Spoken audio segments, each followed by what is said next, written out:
Her Honor, Mrs. Karen Hill Hector, Magistrate, Mr. William Vincent Arch, Permanent Secretary in the Ministry of Education, high school principals, and other specially invited guests, judges, Queen's Counsel Delana Bart, and other members of the St. Kitts and Nevis Bar Association, auditors, Mrs. Isilma Pemberton Fifield and Ms. Cleo and Henry of Lands Monish and Associates, teachers, parents, debating team members and supporters, ladies and gentlemen, boys and girls, good afternoon.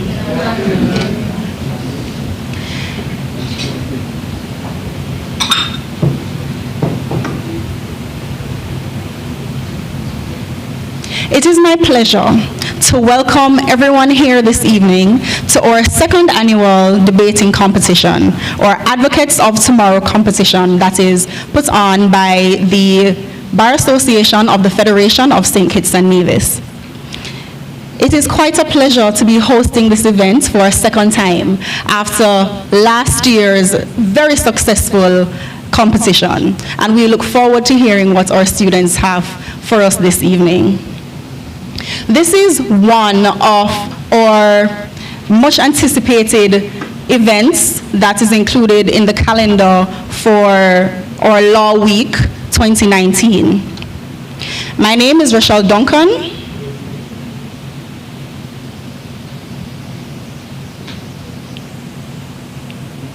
My name is Rochelle Duncan, attorney at law, practicing in the Federation of St. Kitts and Nevis, and I will be moderating today's proceedings.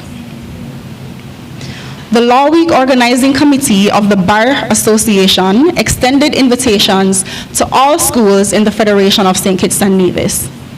And we are grateful to the schools who accepted our invitation, and we wish you all good luck today. We are very excited for those who accepted the invitation despite being busy with other things. We know that the students and the teachers are quite busy during the school year in preparations for SBAs, CSEC examinations, and other assignments. And we know the teachers are quite busy in preparing the students for other things. So we are very grateful to have you all here this evening. Can we please give a round of applause for our competitors?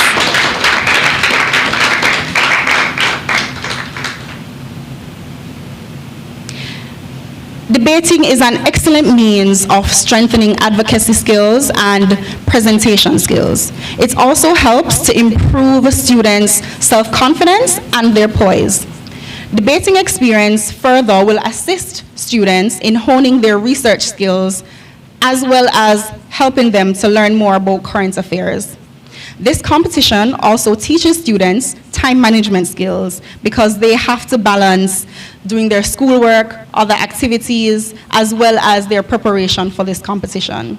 So we are very sure that participating in today's competition will assist you greatly in your future endeavors, in whatever profession that you choose. The skills that you would have learned from participating in it will assist you greatly.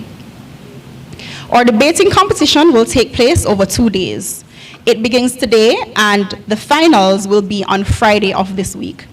The competition this evening will have 2 rounds. The first round will be starting shortly and will comprise of 2 debates. Debate 1 will have the Charles E. Mills Secondary School competing against the Immaculate Conception Catholic School. And their topic is, providing free tertiary education is an unnecessary burden for Caribbean governments. I'll repeat. Providing free tertiary education is an unnecessary burden for Caribbean governments. In debate 2, the Washington Archibald School will compete against the Sadler's Secondary School, and their topic is, the voting age should be reduced to 16 years. And I'll repeat, the voting age should be reduced to 16 years.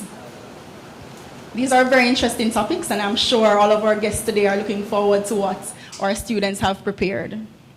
The winner of debate 1 as well as the winner of debate 2, will go on to compete in the final round that is on Friday of this week, as I had indicated before.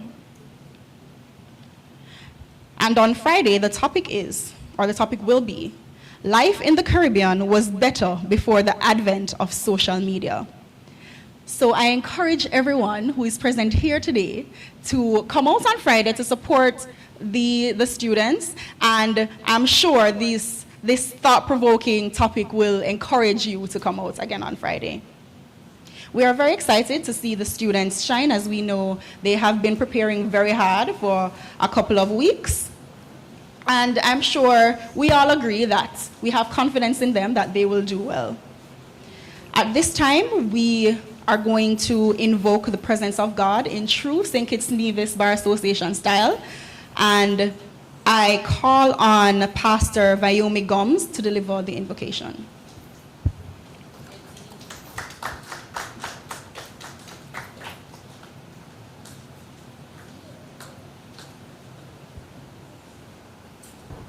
Good afternoon. I don't know if you all would like to stand, but that's our custom. And for the protocol that being already established, I say good afternoon to everyone. Praise God. Almighty God, this afternoon as we come here, oh God, in this forum, I pray, mighty God, in the name of Jesus, Lord God, that you will touch each and everyone that will be taking part in the debate. I pray, Lord God, that you, oh God, will be with the students, oh God, as they have studied, as they have put so many work, oh God, in this, that they will be able, oh God, to present this debate, oh God, that they will be able to present it, oh God, without fear or favor. I pray, Lord God, that you will, every fear, oh God, as I sat there, and some of them that are fearful, I pray, Lord God, that they will be courageous this afternoon, Lord God, that they will present it, oh God, their arguments, oh God, well and with all dignity, oh God, and respectfully.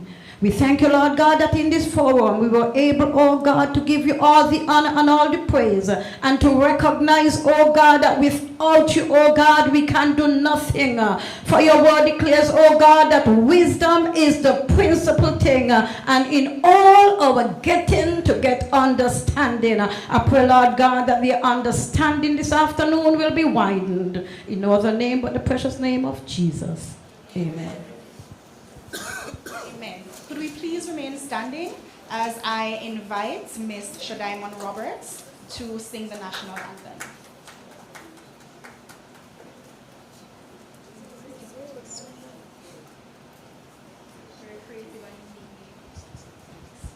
Good evening to everyone.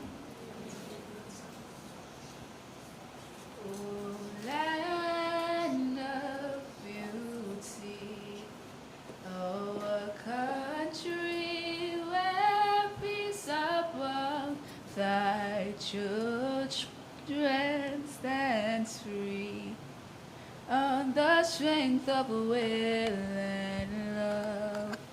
With God in all our struggles, St. Kitts and Nevis be a nation bound together with a common destiny.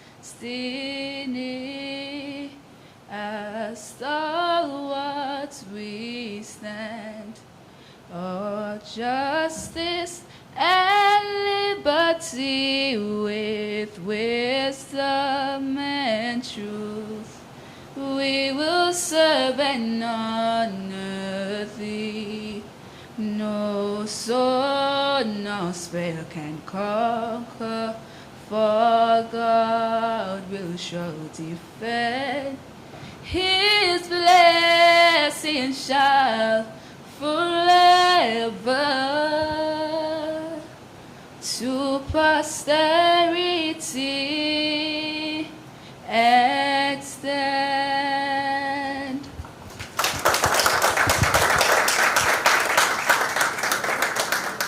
Thank you, Ms. Shadaimon. You may be seated.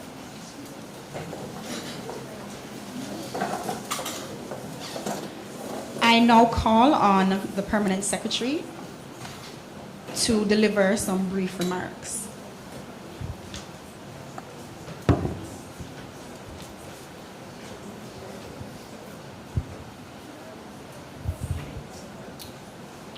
Thank you, Madam Chair. Your opening remarks would enable me to make mine very simple, very easy. Before I do that, I wish to acknowledge the magistrate, yes, and senior Crown Counsel, as well as your learned attorneys and solicitors and barristers and all of those terms. Students, are you listening to those terms? Yes. I also want to acknowledge Pastor Gomes and the students, their teachers, the students in particular. Please give it up for the students.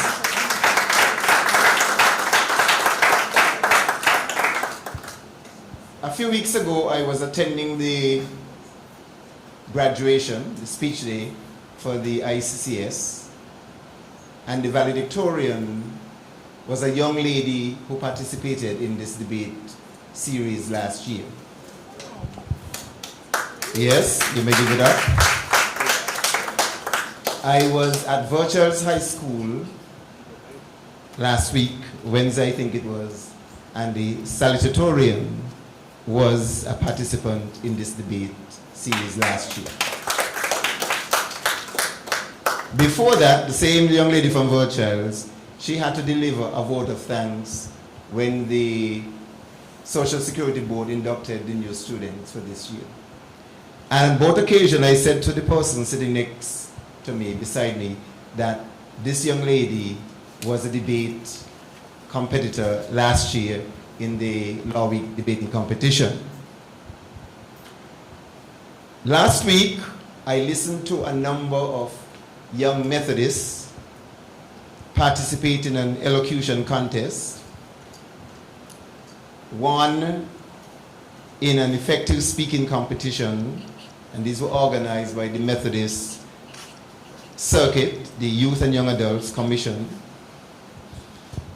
as well as our primary school students taking part in a read aloud competition sponsored by the Ministry of Education and Courts. I'm saying all of this to say that these are occasions when our young people's oratorical skills are put on display. It was a pleasure for me to sit back and listen to and look at these young people display such skills. Participating in those type of competitions as well as debating competitions have a number of benefits, and our cheerleader alluded to some of them. It enables us to, our participation enables us to communicate effectively, to be able to argue convincingly, to be advocates for other persons and for ourselves as well, to develop our articulation and enunciation skills, to be able to write speeches and deliver them confidently, to develop critical thinking skills coupled with research,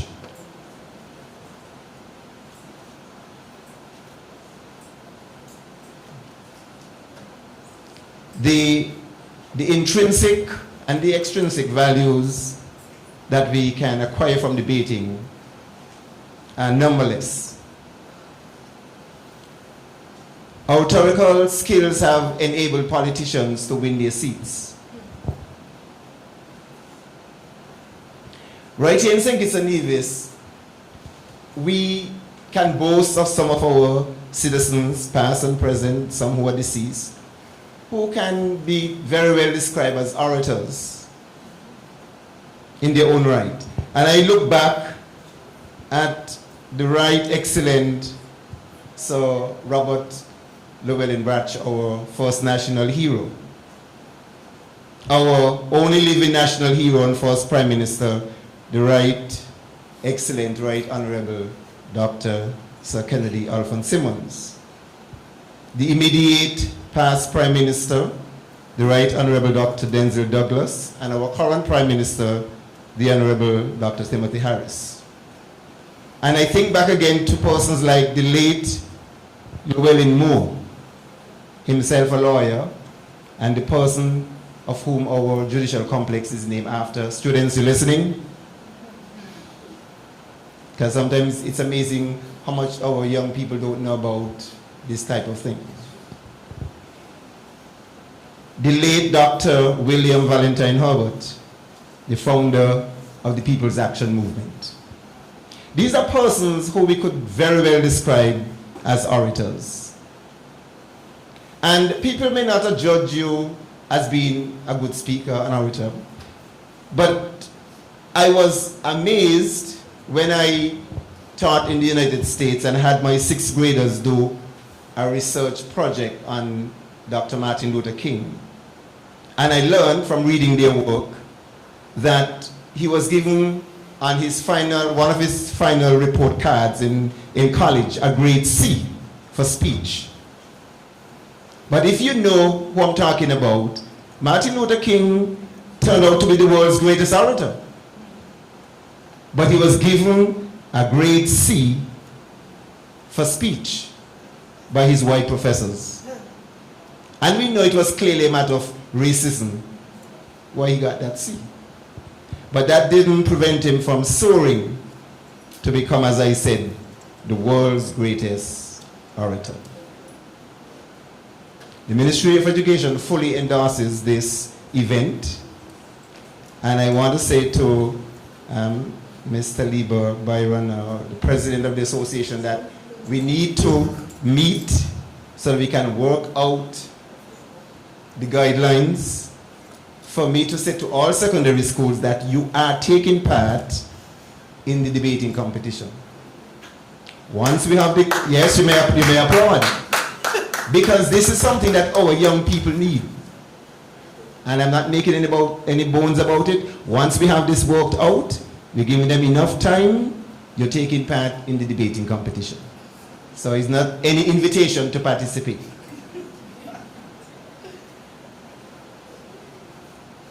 This is one of the things that I believe our schools just need to be involved in. It's edifying, it's, uplifting, and so many benefits that you, the students, can participate from. So I am excited. I plan to be here for all of the debates tonight. I didn't hear the date, the time and place right here Friday. I will be here, God's willing, and we're going to encourage other people to come. So, let me thank you, the students and the schools, the teachers, for working hard to bring this to this point. I want to wish you all the best in your participation and to say, may the best school win. We appreciate the partnership with the Bar Association and to wish you a successful week. Is the week finishing or starting today? Just starting. We want to wish you a successful week and look forward to hearing of your other events. Thank you very much.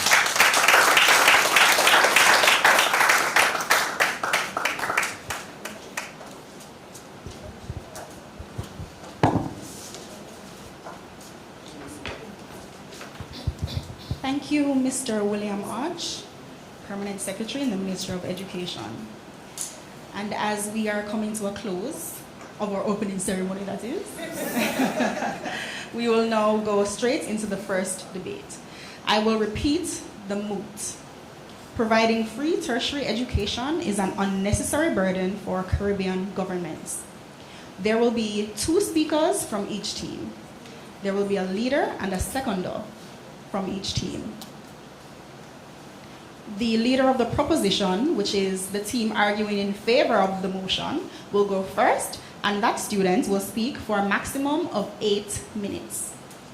The leader of the opposition, which is the team arguing against the motion, will go second, and that student will also be speaking for a maximum of 8 minutes. The seconder of the proposition will then go and will be speaking for a maximum of 5 minutes. The seconder of the opposition will also be speaking for a maximum of 5 minutes. Now we have a timekeeper who will be very attentive, so students, please stick to your times. My trusty timekeeper is Mr. Malachi Ferguson, who participated in this competition last year, and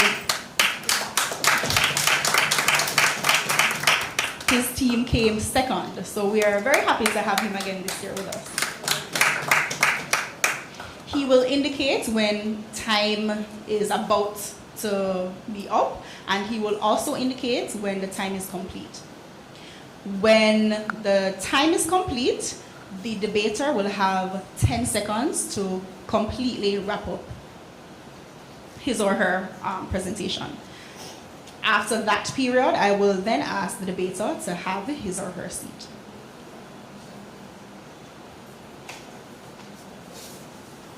After the main presentations, the debaters will then get a 10-minute break to prepare their rebuttals. And then each team will deliver their rebuttal in a maximum of 3 minutes. I will now invite the students to come on stage after I call your name. For the proposition, the Charles E. Mills Secondary School, and we have Miss Khadija Egan, who is the leader.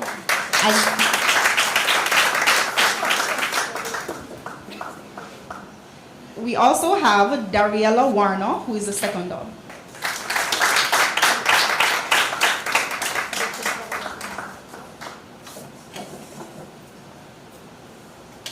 And the opposition is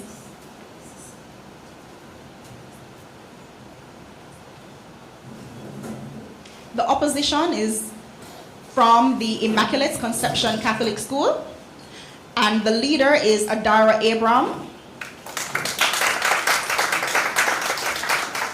And the seconder is Jaden Sebastian.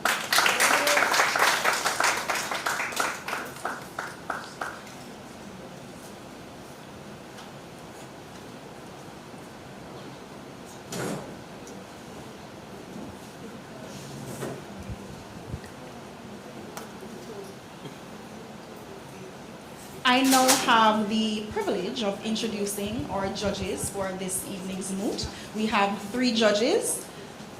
Her Honor, Miss Karen Hill Hector, who is a graduate of the University of London, as well as the Norman Manley Law School in Jamaica. She has also received a training and a certification in several forms of dispute management and resolution, including adjudication and arbitration.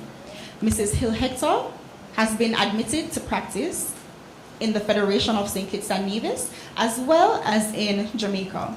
She is a member of the International Bar Association, and with over 16 years of experience as an attorney at law and 10 years practice as a magistrate in 2 jurisdictions, she has a wealth of experience in adjudicating matters covering a wide range of issues and subjects.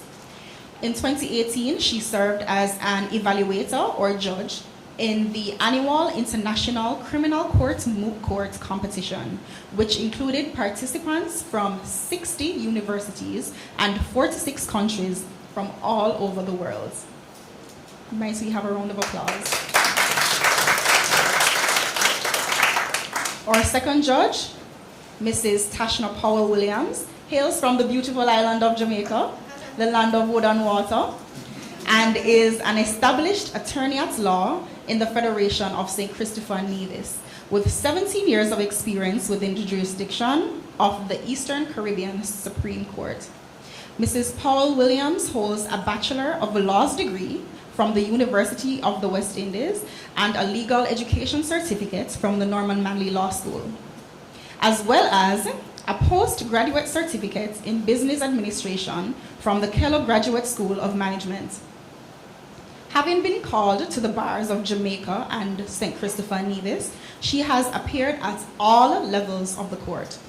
As Senior Crown Counsel in the chambers of the Attorney General of St. Christopher Nevis, she has advocated on behalf of the state in diverse legal matters. She has served on various statutory boards and government committees. Mrs. Paul Williams has also served as a member of the Law Council of the St. Christopher Nevis Bar Association since 2018. She is currently the Deputy Chair of the Legislative Committee of the Bar Association and a member of the Bar Association's Disciplinary Committee. She's also a member of the Rotary Club Ligani since...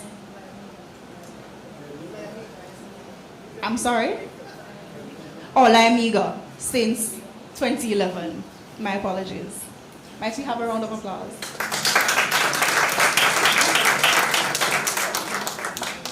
Lastly, but certainly not least, we have Mr. Garth Wilkin, who is a local attorney at law who practices with the firm of Kelsick, Wilkin and Ferdinand. He's in his 10th year of practice and focuses on civil litigation. Garth is a Kittian who attended the Bastyr High School and the Clarence Fitzroy Bryant College. He is admitted to practice in a number of jurisdictions, including the Federation of St. Christopher Nevis, Anguilla, Montserrat, and Antigua and Barbuda. During his time reading law, he was an active debater and mooter who participated in numerous law faculty mooting competitions. He represented UWI Cave Hill at the Philip C. Jessup International Law Moot Court competition in Washington, D.C. in 2008, and also represented the Norman Manley Law School at the Margaret Fort Memorial Inter-Schools Mooting competition in Trinidad. Might we have a round of applause for Mr. Wilson? I will now list the criteria that the judges will use to guide them.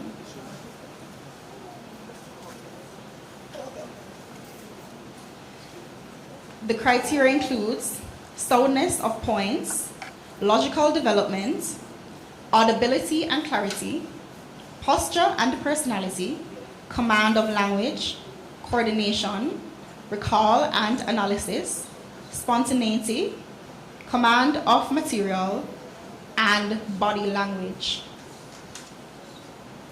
We are also privileged to have 2 best speaker judges. The best speaker judges will specifically be looking at the individual performance of each debater on both teams. The best speaker will be awarded a prize at the end of the competition, and this students would have been the students with the highest score from the judges. Our judges are Mr. Delana Bart, QC, who is an attorney and former diplomat. He is admitted to the bars of England and Wales, as well as St. Christopher and Nevis, and has rights of audience before the courts of England and Wales, the courts of the Organization of the Eastern Caribbean, in its member states, and the Privy Council. He is a former member of the Federal Parliament and Cabinet of St. Kitts and Nevis. He is a former member of the CARICOM and OECS Legal Affairs Committee, a former member of the Council of Legal Education for CARICOM member states, and a former director of the Justice Studies Center of the Americas. He is presently a member of the Regional Judicial Legal Service Commission of the Caribbean Court of Justice. And he is also presently a member of the Facilitation Branch of the Compliance Committee of the United Nations Framework Convention for Climate Change.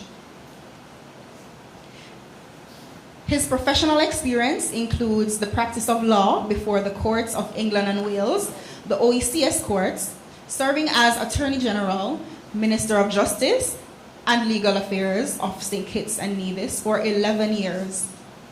Being that country's permanent representative and ambassador to the United Nations in New York for 9 years. Assistant counsel to the Commission of Inquiry for 2 years into matters of governance in the Bahamas. He is presently in private practice. Might we have a round of applause for Mr. Barrett? Secondly, we have Ms. Simone Bullen Thompson, who is a graduate of the University of Guyana as well as the Hugh Wooding Law School. She has held posts of Senior State Counsel at the DPP's office in Guyana, Crown Counsel at the DPP's office in the Federation of St. Christopher and Nevis, as well as magistrate. She now holds the position of Solicitor General and serves as the Vice Chairman of the Disciplinary Committee of the Bar Association. Might we have a round of applause?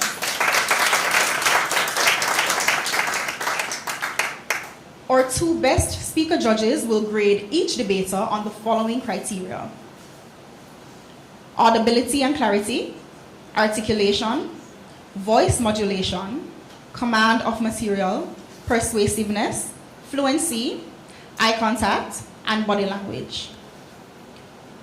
We are also grateful to have with us auditors who will be tallying the scores from all the judges and confirming the winners. You know what they say about lawyers and numbers and accounting, so we have some professionals to assist us. I am now going to call on the proposition to begin. The leader of the proposition is, well, she will make her way to the podium. Please give her a round of applause.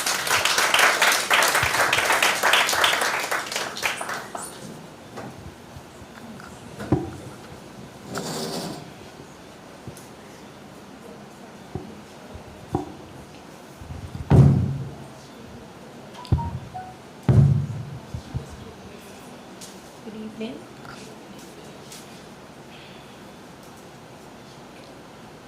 Civil rights activist Nelson Mandela once penned, and I quote, "Education is the most powerful weapon you can use to change the world." End quote. Moderator, learned adjudicators, worthy opponents, colleague, ladies and gentlemen, I bid you a pleasant evening.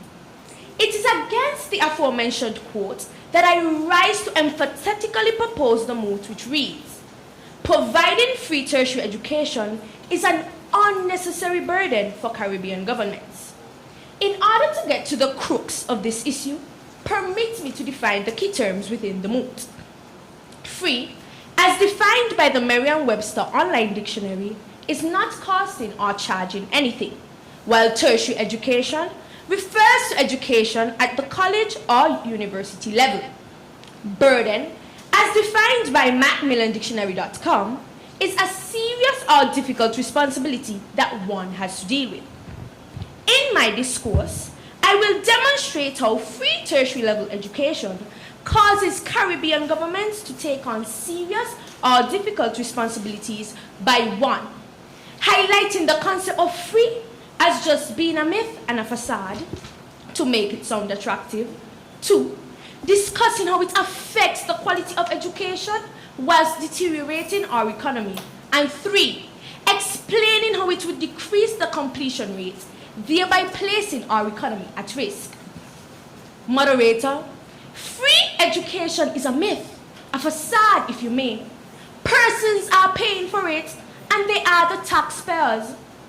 It is a known fact that governments introduce taxes to offset their expenditure.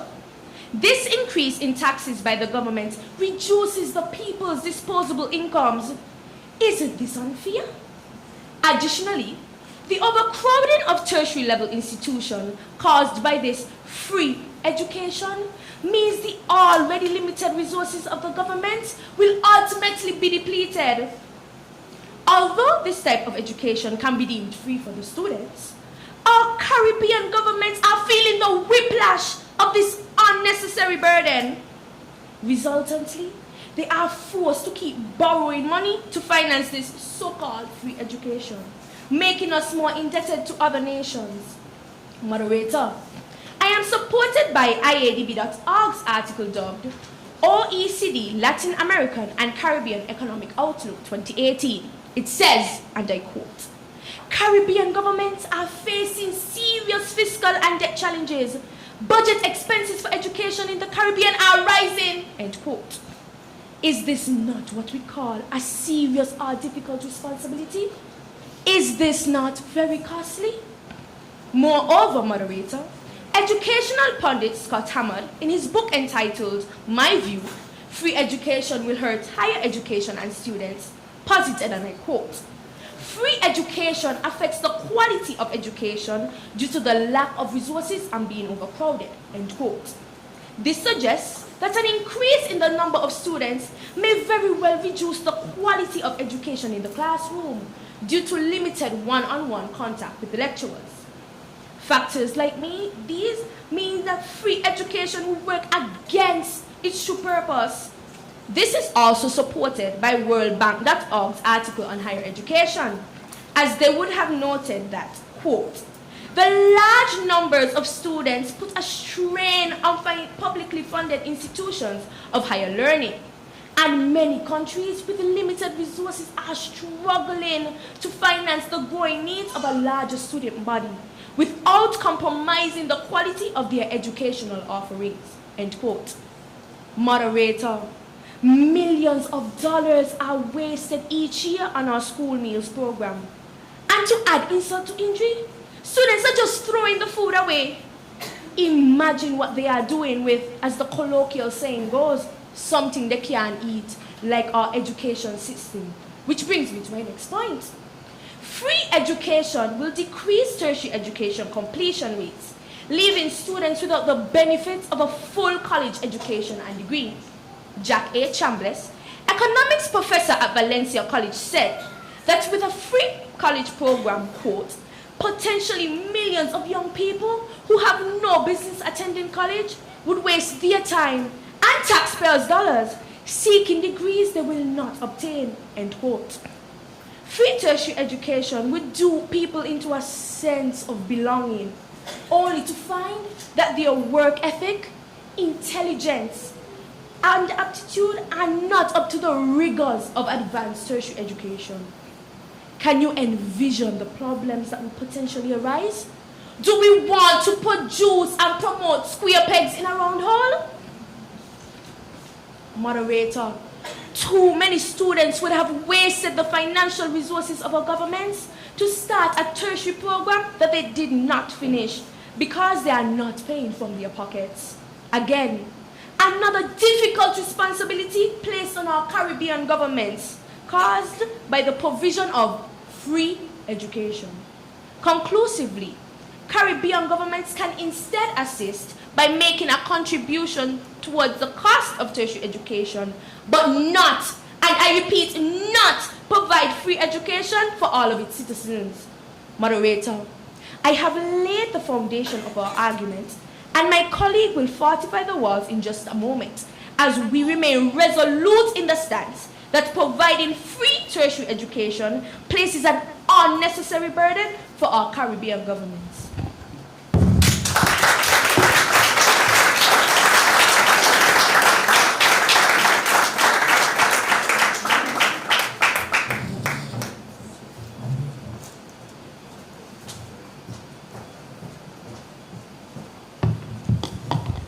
Let us now welcome the leader of the opposition.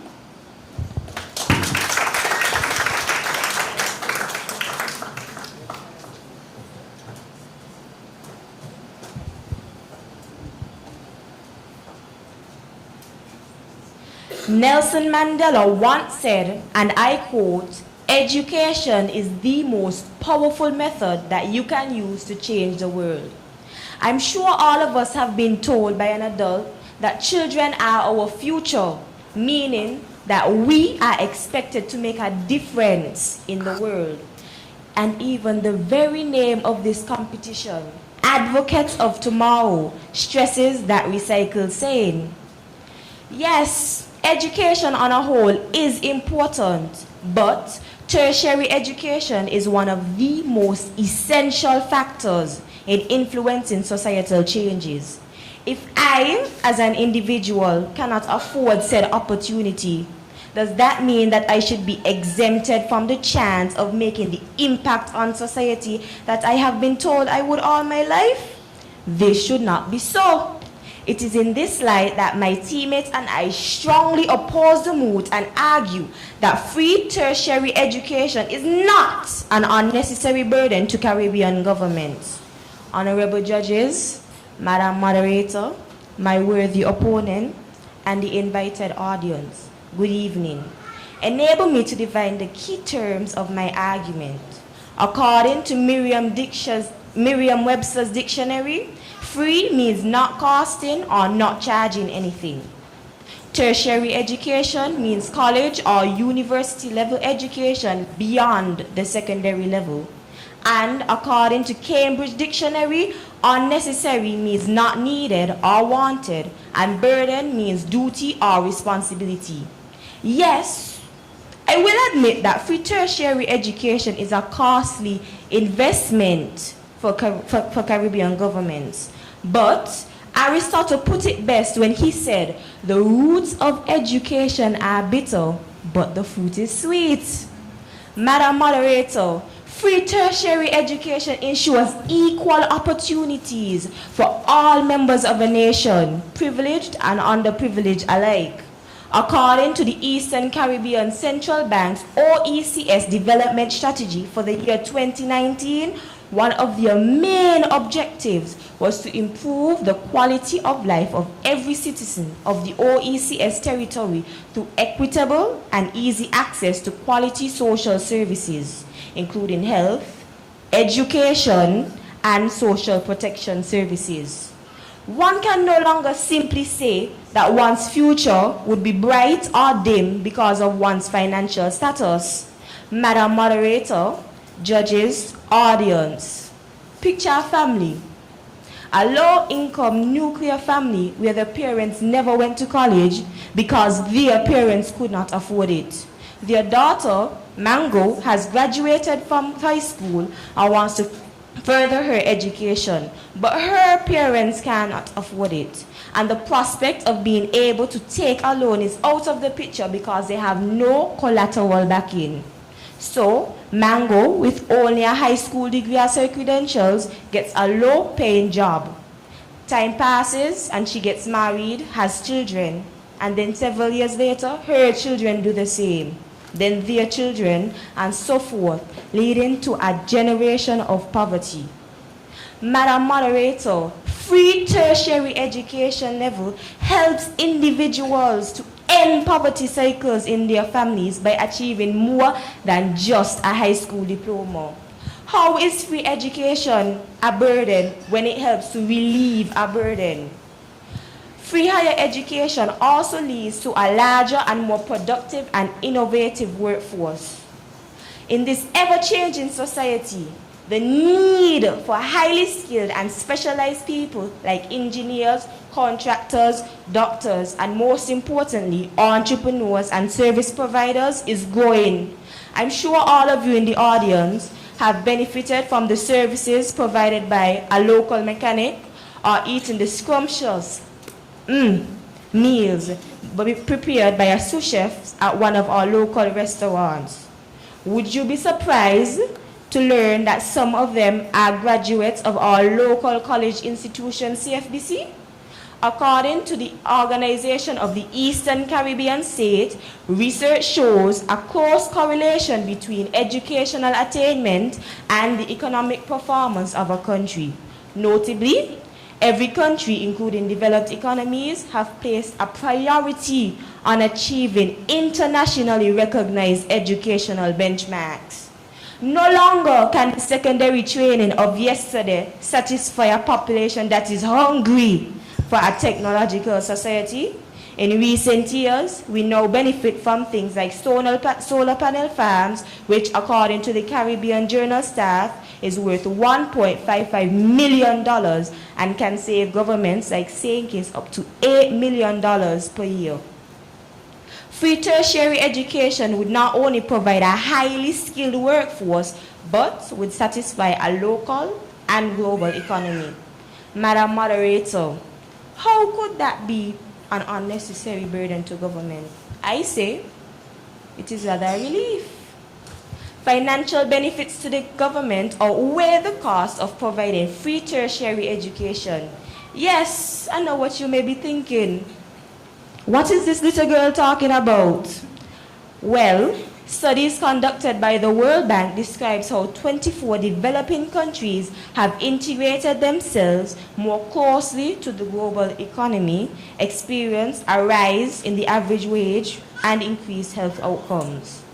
The organization then proceeded to link the country's success to their education, and I quote, "Indeed, the countries that benefited most from integration with the world economy achieved most marked increases in education levels. Governments also make money because free tertiary education is not as expensive as you may believe. Governments would only need to pay tuition for, usually the underprivileged, who register and are eligible for free tuition programs like the GATE program in Trinidad and the SAFE program in St. Kitts and Nevis. These students will subsequently participate directly in the local economy, pay taxes, contribute to Social Security and social levy. Before I end, let me cite a saying by Benjamin Franklin: "An investment in knowledge pays the best interest." Esteemed judges, Madam Moderator, audience, do you really believe that free tertiary education is an unnecessary burden to Caribbean governments, or even a burden at all? Thank you. I rest my case.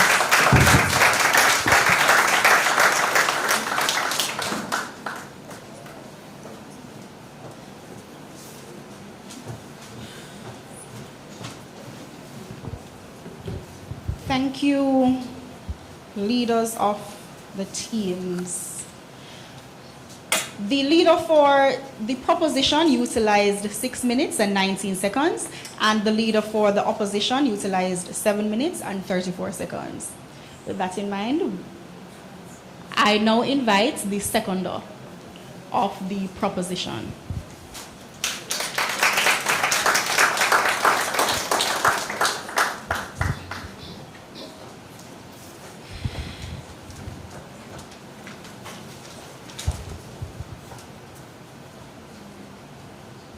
Moderator, worthy opponents, trusted judges, my esteemed colleague, distinguished audience, good evening.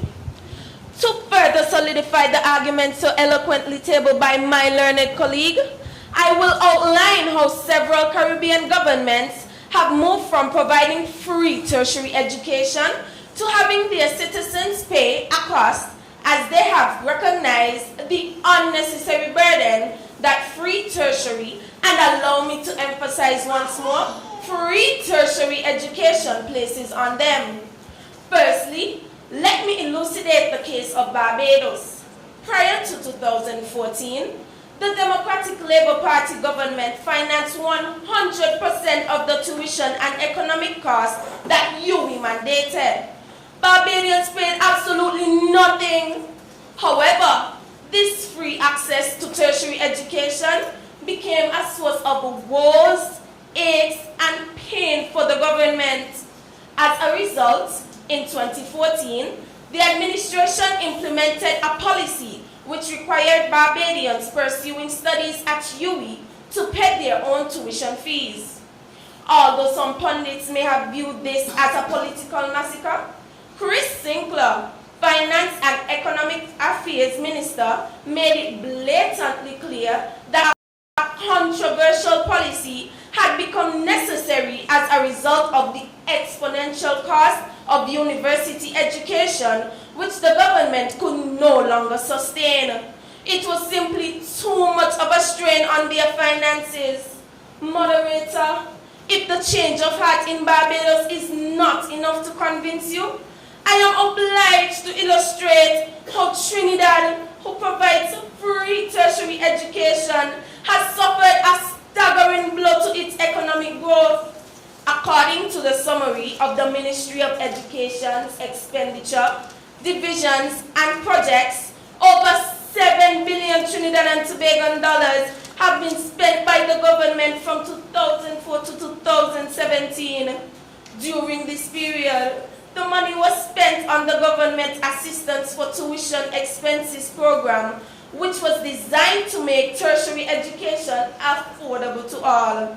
However, this program is under review as leading economists such as Dr. Roger Hussein have recommended that the program be scrapped in its entirety or that the government introduce a cost-sharing alternative. Moderator, permit me to further elaborate with an example that is much more personal to us all. In recent times, we have experienced an economic shift in the operations at our very own Clarence Fitzroy Bryant College. Did you know that the CFBC was once a free-for-all? Those of you who are familiar with the college from its inception know that initially it cost students nothing to attend and obtain a tertiary education. The government was absorbing the entire financial strain for every student. Are you aware that as time progressed, it became evident that their generosity, as well intended as it was, had become burdensome, and the government could no longer sustain such an economically depleting initiative? Thus, in 2009, the government wholeheartedly endorsed the decision to transform to a statutory corporation, whereby students are now required to make an investment towards their own academic success. The government has realized that it is far more beneficial to provide assistance through special programs to those who are determined to achieve higher learning rather than provide a free-for-all ride. As I conclude, I must drive home the fact that we are not saying that Caribbean governments view tertiary education as unimportant. Indeed, it is a commendable but personal decision, and it demands personal investment rather than Caribbean governments having to bear the fiscal burden. Moderator, my colleague and I have shown that governments have tried to provide free tertiary education, but it has been clearly proven that it is neither feasible nor productive. Thank you.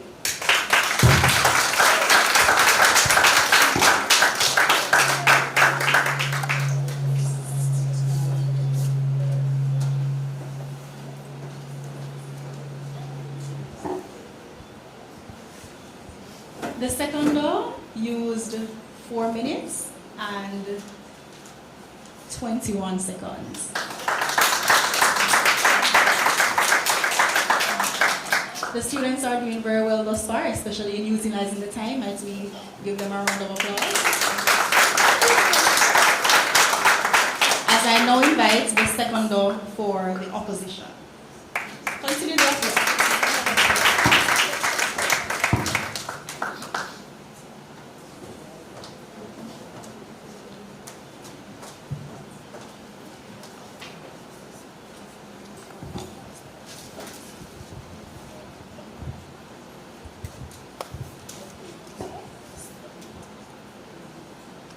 Higher education is not a privilege. It is a basic right in today's society. Good evening, honorable judges, Madam Moderator, my worthy opponents, ladies and gentlemen. For decades, Caribbean governments have grappled with whether free tertiary education would be sustainable, especially in the light of the economic conditions in most Caribbean nations. Some, including the proposition of this moot, have argued that free tertiary education is a burden on our governments. Therefore, our people, whether impoverished, underprivileged, or marginalized, should somehow find the resources to access this right. Permit me, however, to draw your attention to the Barbados model, which defeats this proposition. As early as the 1960s, the Barbados government implemented the free tertiary education for all and its citizens. According to the CIA, Barbados, a 166 square mile developing country, now boasts on one of the highest literacy rates in the world. Barbados has also one of the most intelligent and highly qualified populations per capita. Barbados' accomplishments are undoubtedly due to its government's recognition that tertiary education is critical and due to positive social and economic advancement. This pioneering approach is well supported. Economist Brent Radcliffe explained in his article entitled How Education and Training Affect the Economy that countries with a greater portion of their population attending and graduating from schools see faster economic growth than countries with less educated work. In other words, the more educated a population is, the more profitable and competitive the economy. This will then translate to higher gross domestic product, greater economic growth, innovation, and more meaningful jobs. Interestingly, in mid-2014, the government of Barbados stopped its hallmark of free tertiary education and attached a price tag to it under the pretext of economic soundness. According to the UWI Capefield campus, the negative impact of this revocation was immediate. In September 2014, only 1,468 of the 2,240 Barbadians accepted to UWI enrolled that year. By 2016, only 50% of the number of Barbadians accepted to UWI were able to enroll. The end result, honorable judges? Political and social instability, and even more economic stagnation. Thankfully, in 2018, the government of Barbados reinstated free tertiary education with added economic safeguards to avoid misuse. The rationale for this reinstatement was explained by the Barbados Education Minister, the Honorable Santia Bradshaw, who stated, and I quote, "Our stagnant economy cannot be revitalized without a trained, empowered, and equipped workforce, nor can it be revitalized with heavily indebted consumers. Furthermore, investing in our most abundant resource, that is our people, this thus makes economic soundness sense." End quote. Honorable judges, this is the position we espouse today. Free tertiary education has proven to be economically and socially fruitful in nations such as Taiwan, South Korea, and Germany, just to name a few. Taiwan and South Korea are far wealthier than countries such as Brazil, who abandoned the policy of free education in the 1960s. Like Barbados, recognized this fatal economic and social error and restored free tertiary education. Free tertiary education also provides social benefits to both the individuals and our communities. A study in 2015 by the College Board of the United States of America revealed that over 60% of bachelor's degree holders can earn their degrees from public universities play a central role in enhancing their communities. Free tertiary education is a vehicle for avoiding poverty and creating upward mobility in society. In 2004, the governor of Barbados Central Bank stated that an educated population is more law-abiding and more inclined to accept difficult policy decisions. Additionally, that university graduates are 3.5 less times likely to be impoverished and 5 times less likely to be imprisoned. In conclusion, if we as a region intend to be competitive in the global market and achieve developed status, we must move away from this myopic view that free tertiary education is a burden. We must embrace the fact that it is a vital long-term investment in our people, our region, and our future. I thank you.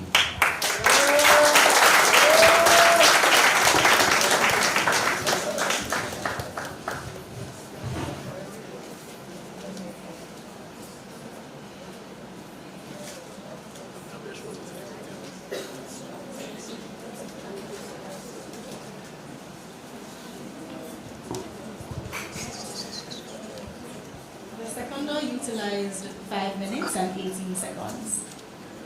At this time, the competitors will be afforded 10 minutes 10 minutes to prepare their rebuttals.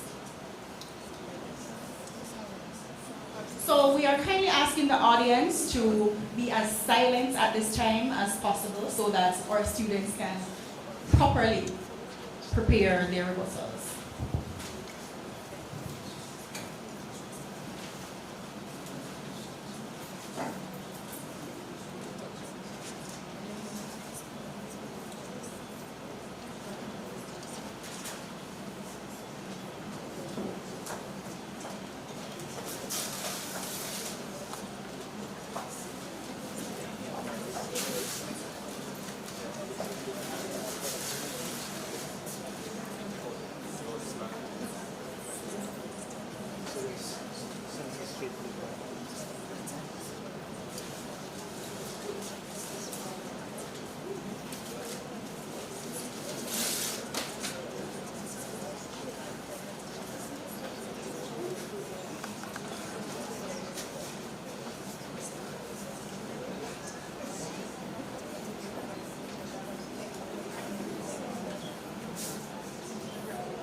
We are about to begin our rebuttals.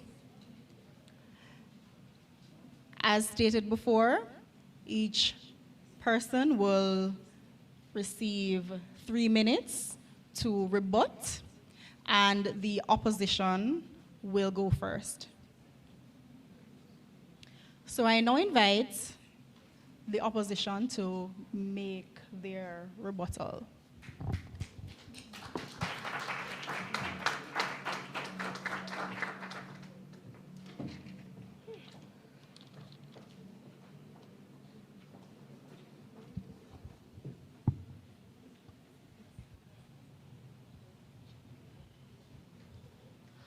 According to our worthy opponents, and I quote, free tertiary education is a strain on Caribbean governments.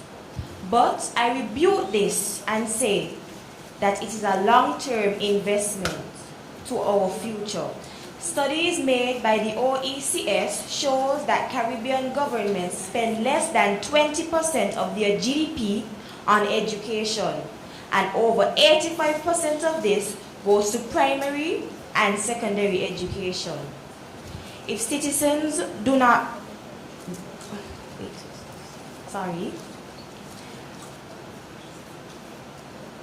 If citizens do not get what they want in their countries, they would go elsewhere to find it. Madam Moderator, if we do not provide free education, we will lose our most important resource, our human resource. Give the people what they want. They also mentioned that providing free education affects the quality of education due to colleges being overcrowded. But as my teammates and I said, programs like GATE benefit the underprivileged. If colleges are overcrowded with individuals who benefited from these programs, something must be wrong. And what they said about Barbados taking away the free education program, I must say that they brought it back. Last year, in 2018, in the beginning of September, they brought back the program because, as I said before, they gave the people what they want. And in this, when they brought it back, they said that people who benefit from the free tertiary education must do a minimum of 4 years community service during their education period to somewhat give back what the government is giving them. I rest my case. Thank you.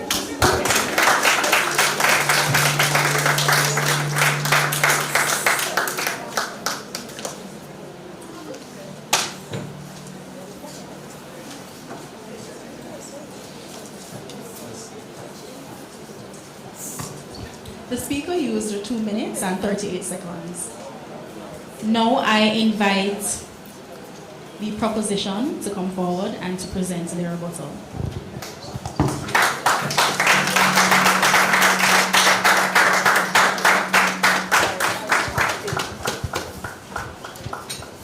Good evening once again. The proposition rises yet again to make a brief contribution to this honorable debate. Moderator, we came, we sat, we listened, and we are not impressed. The opposition made futile attempts to make you believe that free education is like playing puppy. Permit me to enlighten them. Free education is like a hornet's nest that has added pressure, fears, and pains for not only the governments of the Caribbean, but also governments around the world. We are here to effect change, to shape the future of education. For that to occur, we need to debate with facts, rather than simply try to discredit our opponents with colorful imagery, including tinfoil hats. My opponent said, paraphrased, that not everyone can afford a tertiary level education. Yes, it can be said that tertiary education is expensive. However, as of today, there are programs such as GATE that provide help to citizens or students who are interested in pursuing advanced education.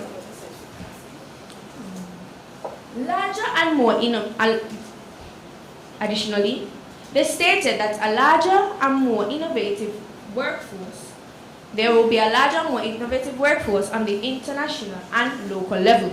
However, it should be noted that a larger increase in the workforce would decrease the quality of job occupations. The opposition also may state that providing free tertiary education increases economic growth. However, how can tertiary education promote economic growth if, for example, in Trinidad, they have suffered harsh decrease in their economic growth as a result of paying these free tuition?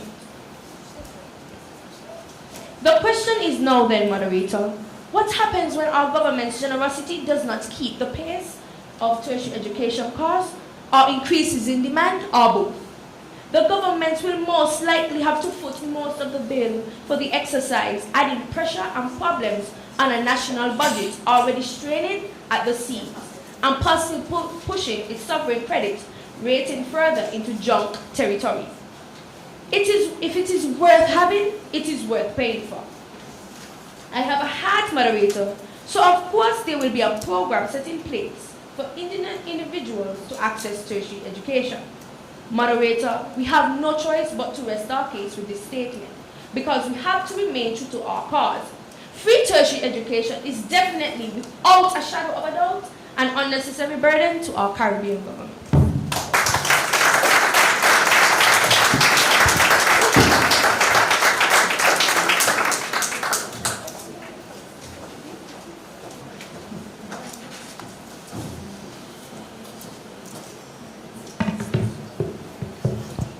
The speaker used 3 minutes and 18 seconds. At this time, I would like to say thank you and congratulations to our 4 speakers this evening.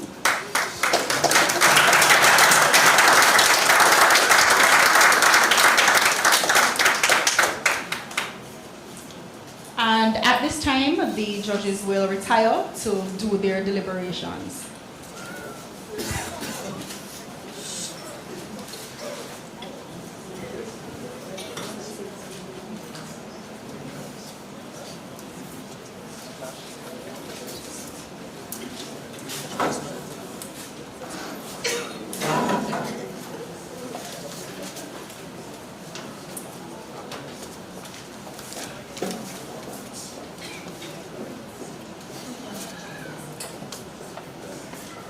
As the judges take their leave, I will reiterate the criteria on which they will seek guidance.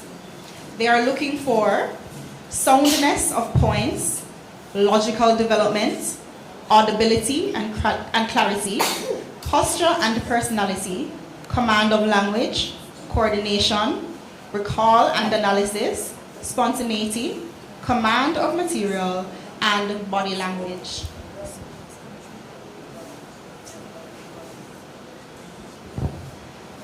I will also like to take this opportunity to say a huge thank you to our sponsors who helped to make this competition a reality today. Our sponsors include the Social Security Board, the St. Kitts, Nevis, and Gwilla National Bank, Her Excellency Dame Constance Mitchum, Very Exciting Things Limited, and South Beach Promo.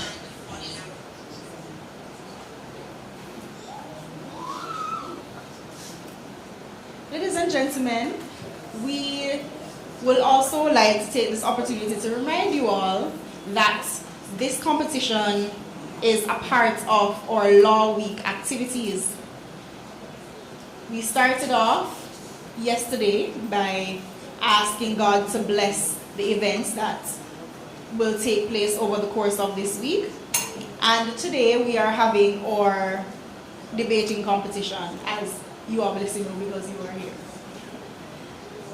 I would like to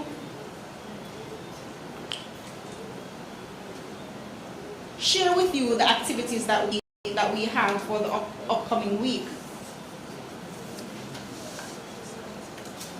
As you all know, we started off by a church service yesterday, but on Saturday, we had a continuing legal education seminar or symposium.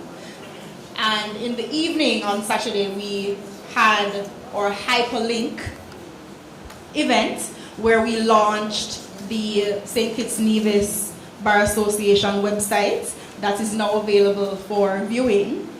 We have also social media accounts on Facebook and Instagram that you can also check to see updates as to our activities for Law Week as well as other activities that we will have going forward.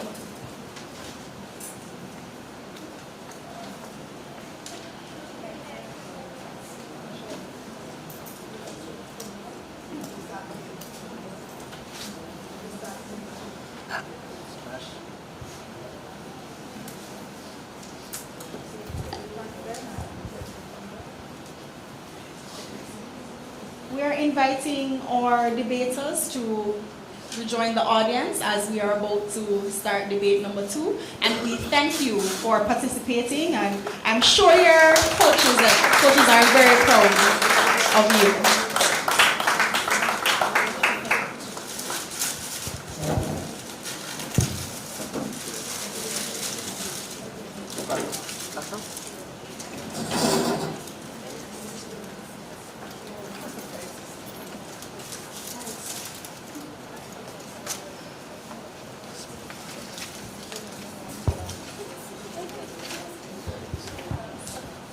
We will now start our second debate for this evening, and I will repeat the moot.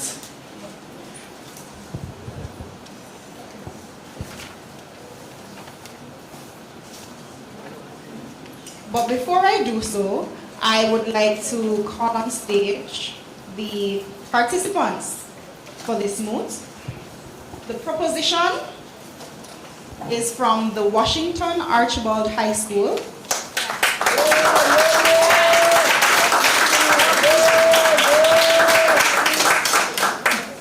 And the leader is Shadija Green. And Tremaine Bell. Please welcome them on stage.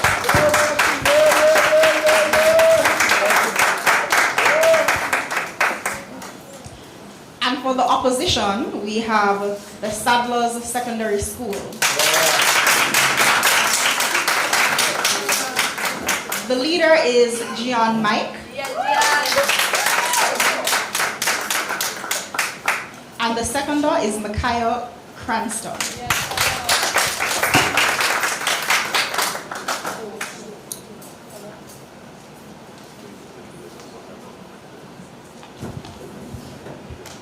The moot topic is life in the Caribbean was better.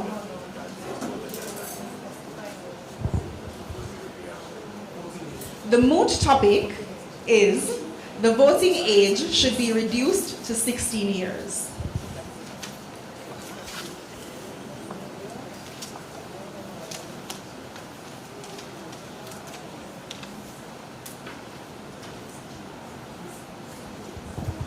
I will now introduce the judges. We have 3 judges for this moot, namely Mrs. Delia Joseph Rowe, Miss Leah Craig Chatterton, and Mr. O'Grenville Brown. Please welcome them.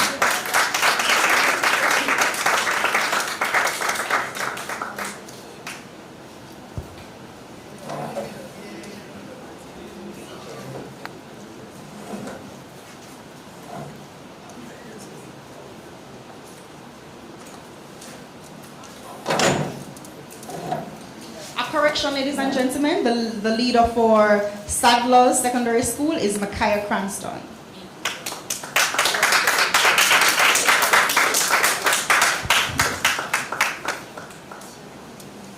Delia Joseph Rowe is currently the president of the St. Kitts and Nevis Bar Association and the secretary of the OECS Bar Association.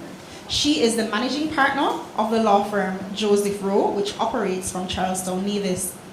Mrs. Joseph Rowe engages in civil and commercial litigation and frequently appears as an advocate in the High Court and in the Court of Appeal.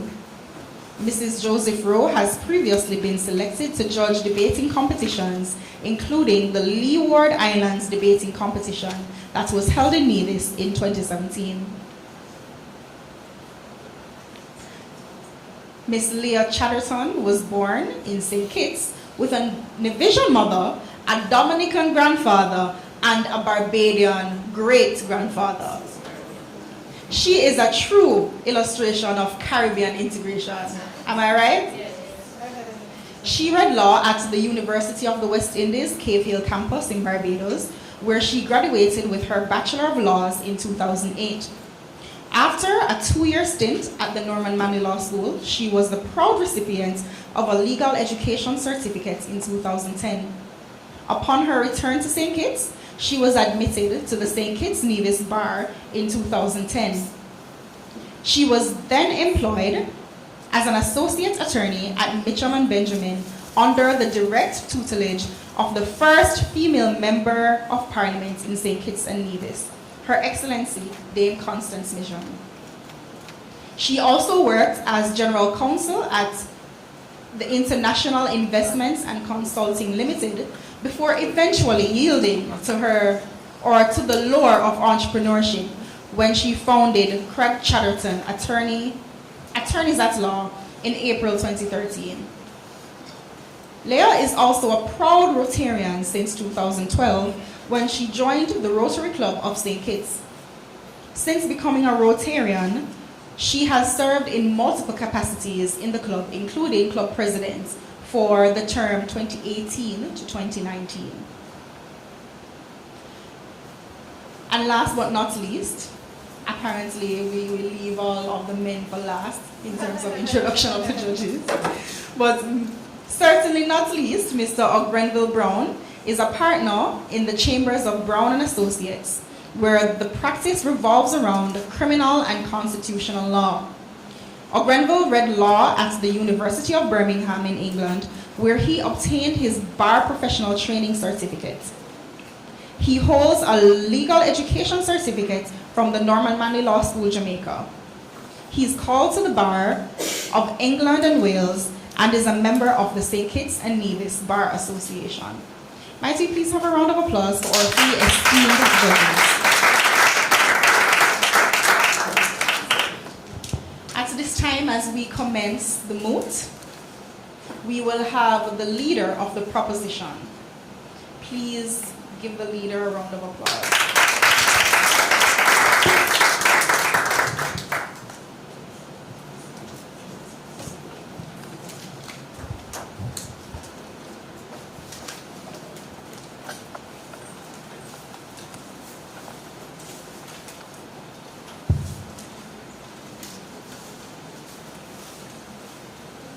Madam Moderator, honorable judges, friends, Kittitians, countrymen, lend me your ears. As I propose the moot, the voting age should be lowered to 16 years. I will first define the relevant terms, then expound on several points to support my case. According to the Oxford Dictionary, voting means to signify will or choice in a matter by casting a ballot. The phrase voting age denotes the legal age at which a person can vote, and reduced to 16 means decreased from 18 to 16, since 18 is currently the legal age to vote in many countries. In other words, at age 16, ladies and gentlemen, one should be allowed to cast a ballot of their choice in St. Kitts and Nevis. Firstly, Madam Moderator, my colleague and I firmly believe that the voting age should be reduced to 16 because 16 is the age of consent in St. Kitts and Nevis and many other countries. In England, for example, 16-year-olds are allowed to have many social responsibilities except the right to vote. This has been strongly contested by many politicians, including the leaders of the Green, Labour and Liberal Democratic parties. In fact, according to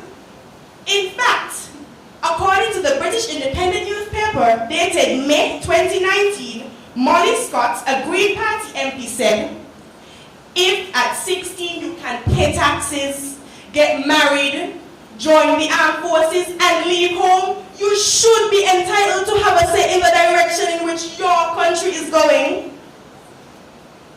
In St. Kitts, not only do 16-year-olds have the right to decide whether or not to have sex, they can also get married, leave school, obtain a social security card, gain full-time employment, and be detained in police custody. Therefore, I ask us all, if a 16-year-old can do all of these things, why can't he or she vote? Secondly, honorable judges, the voting age should indeed be reduced to 16 because not only are 16-year-olds today better informed, they are also exposed to a vast amount of information on the internet. Furthermore, in St. Kitts and Nevis, Popular radio programs such as Voices and Issues also keep teenagers abreast with what is happening locally. These platforms can help to prepare 16-year-olds to make informed choices to vote. Additionally, the Bible in Daniel 12 verse 4 clearly states that knowledge shall increase in the last days. Madam Moderator, although one does not have to be intelligent to vote, 16-year-olds today are more informed than ever before to make wise choices as individuals if allowed to vote. Ladies and gentlemen, I strongly believe that the voting age should be lowered to 16 because voting at 16 is a normality in many developed countries and it has worked for them.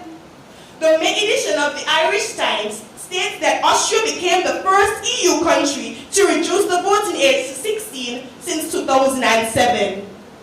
This was over 10 years ago. Imagine that. Additionally, Scotland followed in 2014 when 16 and 17-year-olds were allowed to vote in the referendum. The Scottish Parliament then allowed 16-year-olds to vote in the last local general elections in 2016. Malta, as well as some states in Germany and Switzerland, now allow voting at 16. Also, Tacoma Park and Hyattsville, Maryland, USA, extended this right in 2013 and 15 respectively. Additionally, many other countries around the world like Brazil, Cuba, and Ethiopia practice this. In fact, in these countries, there has not been any problems with having 16-year-olds vote. If they have made it work for them, we can make it work for us. Even the Welsh Assembly is presently discussing reducing the voting age to 16. Friends, don't you think that St. Kitts and Nevis should set the precedent for other CARICOM countries by reducing the voting age to 16? My friends, we all know the one thing that is not stagnant is change. According to the Irish Times dated May this year, Dr. Theresa Reedy, a political scientist, says, changes tend to happen in waves, and once they do, the old arguments against these changes tend to be quickly forgotten about. End of quote. In 1969, the UK Labour government lowered the voting age from 21 to 18. This change occurred in America in 1971. Before 1969, they thought 21 was the age of maturity, but realized that this was not so and rightfully lowered the voting age. In addition, my friends, less than 100 years ago in America, black people, women, and the lower class were not allowed to vote. It was the acceptance of change that made all of these things possible. Has the world become a better place as a result of these changes? Of course it has.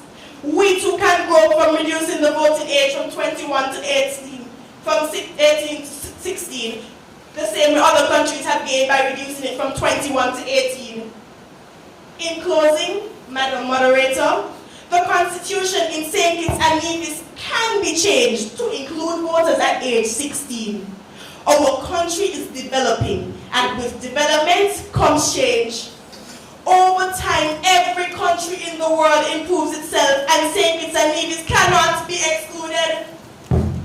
Over 50 years have passed since the voting age was reduced from 21 to 18, and I firmly believe that the time has come for a change which has already been welcomed and adopted in many countries.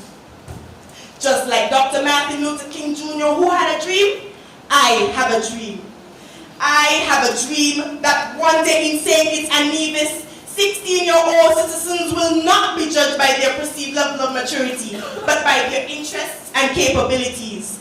I have a dream that one day in St. Kitts and Nevis, 16-year-old citizens will not be marginalized because of their ages, but respected because of their sense of patriotism and passion for progress in our beautiful island. Ladies and gentlemen, I have a dream that one day 16-year-old citizens of St. Kitts and Nevis will not be excluded from general elections based on their appearances, but included based on their informed political conviction. Thank you.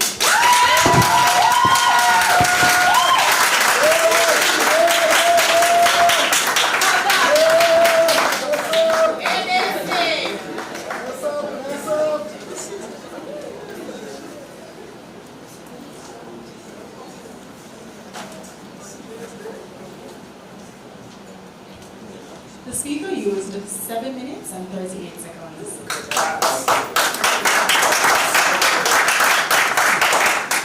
At this time, I invite the leader of the opposition.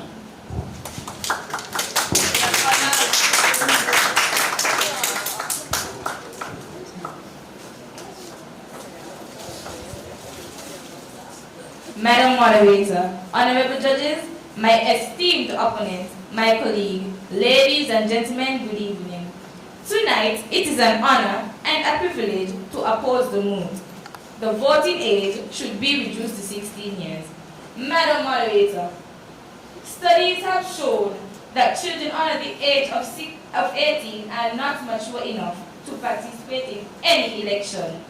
Social scientists Tak Wing Chang and Matthew Clayton say that 16 to 17-year-olds would not be competent voters because research in neuroscience suggests that the brain, specifically the prefrontal cortex, is still undergoing major developmental changes during the teenage years.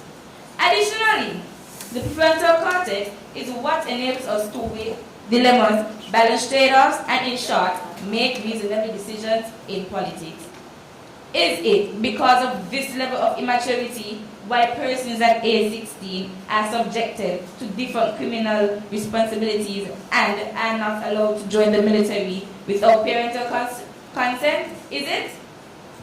No wonder researchers at Cornell University concluded that at this age, this is increased incidence of unintentional injuries, violence, and pregnancy. Madam Moderator, at the age of 16, the brain is not fully mature. Thus, they do not fully understand the consequences of their choices, including who or what they might vote for. Madam Moderator, persons may argue that at age 16, teenagers have some responsibilities and as such should be allowed to vote. However, it has been noted that responsibilities afforded to 16-year-olds are not as significant as those advocating for votes at 16 make out. In fact, a vast majority of teenagers are still at school, beginning A-level studies. Needless to say, still living with their parents and may be influenced by the voting choices of their parents. In further studies, Noel Howard of Social Care Ireland, who has spent much of his time with young people, says that teenagers are immature and would be vulnerable to be exploited by political parties. David Davenport from the Hoover Institution said, and I quote, "My concern is if 16-year-olds were allowed to vote on any kind of broad scale level, what we would be doing is bringing the least politically informed, the least politically experienced, the least mature in terms of making long-term judgments and trade-offs directly into and potentially negatively affecting voting results." End quote. Colleagues, it is in this light that I must agree with Professor James Tilley, who contests that rather than lowering the voting age, it should be increased due to a slowing rate of maturity. He cites only 29% of 16 to 19-year-olds are currently in full-time work, compared to around 4 to 5 in the late 60s. Hence, the decisions of the government will not directly affect them. Secondly, Madam Moderator, the 18 to 25 age group has extremely low voter turnout numbers, suggesting that people are not ready to vote until later in life. According to the United States Election Project analysis of U.S. Census Bureau data, just 60% of eligible voters ages 18 to 29 voted in the 2014 election, compared to 30% for ages 30 to 44, 43% for 45 to 59, and 55% for age 60 and up. Since the youngest age group produces the lowest turnout, reducing the voting age might further reduce turnout. Thus, the emphasis should not be on lowering the voting age, Madam Moderator, but in ameliorating the low turnout rate for persons within the 18 to 29 age group. Madam Moderator, permit me to ask this very relevant question. Where do we draw the line for enfranchisement? The line has to be drawn somewhere. If the voting age was reduced to 16, could we then expect to hear cries for allowing 14-year-olds to vote? Madam Moderator, we risk eroding childhood by placing the responsibility of voting onto the shoulders of younger age groups. Children under 18 are not allowed to drink alcohol or be named in court. Are we going to change that too? In conclusion, I do not think that the voting age should be reduced to 16. I think, therefore, please that we allow children time to be children. I rest my case. I thank you.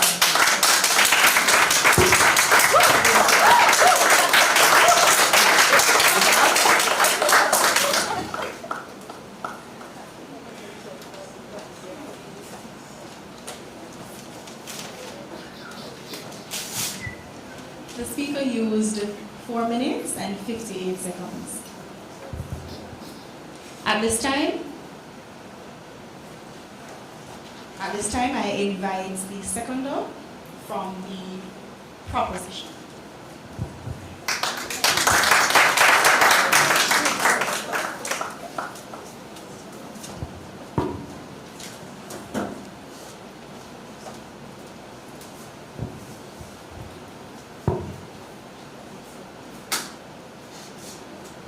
Ladies and gentlemen, good evening.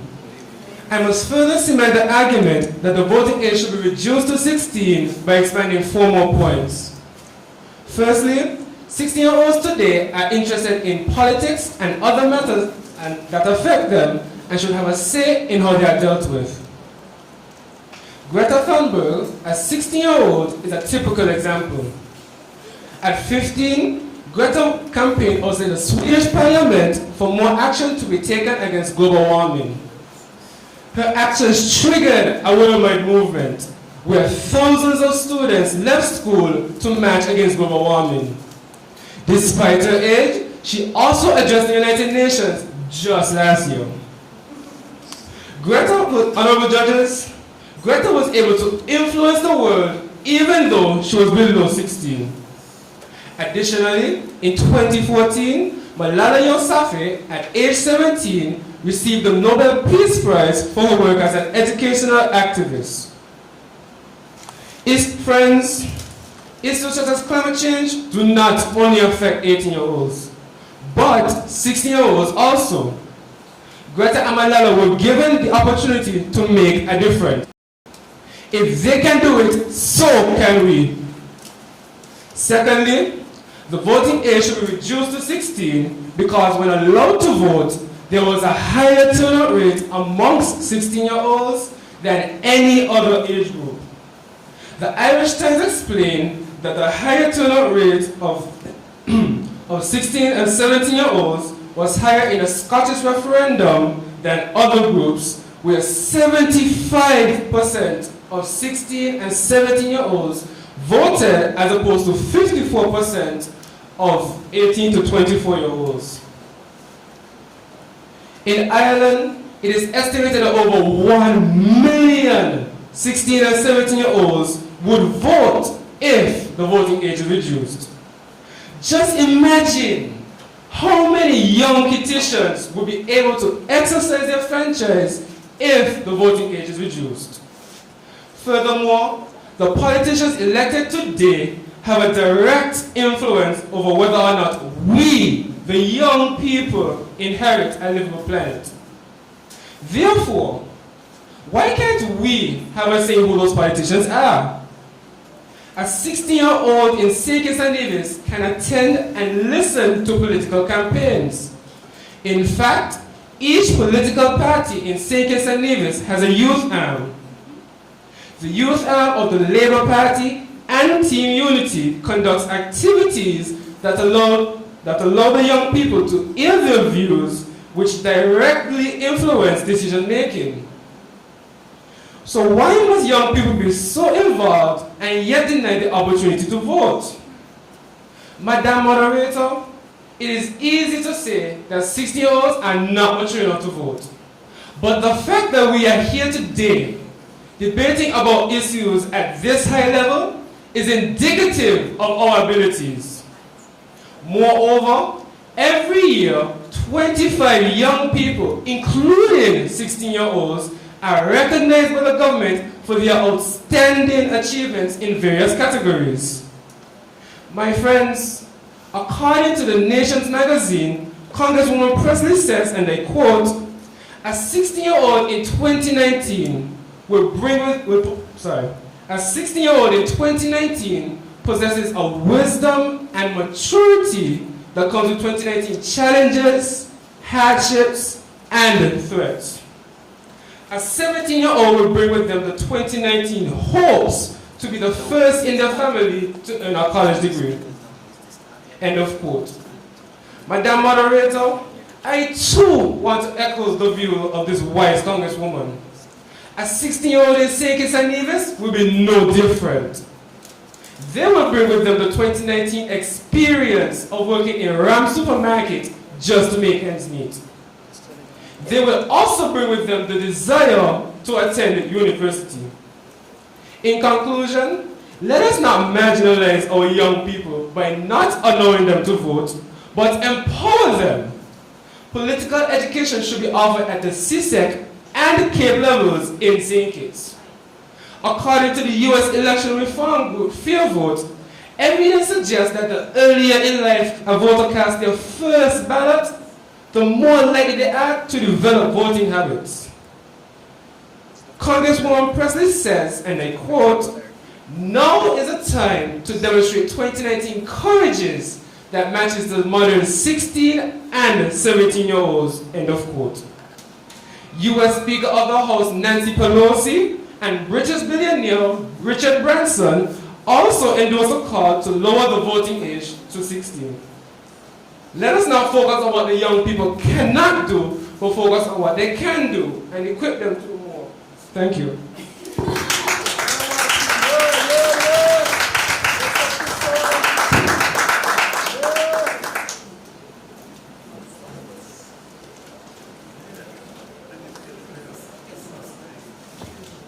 The speaker used 5 minutes and 32 seconds. At this time, we will allot 10 minutes for... Oh, my apologies. What have I forgotten you? Okay, I'm so sorry. We have to invite the seconder for the opposition.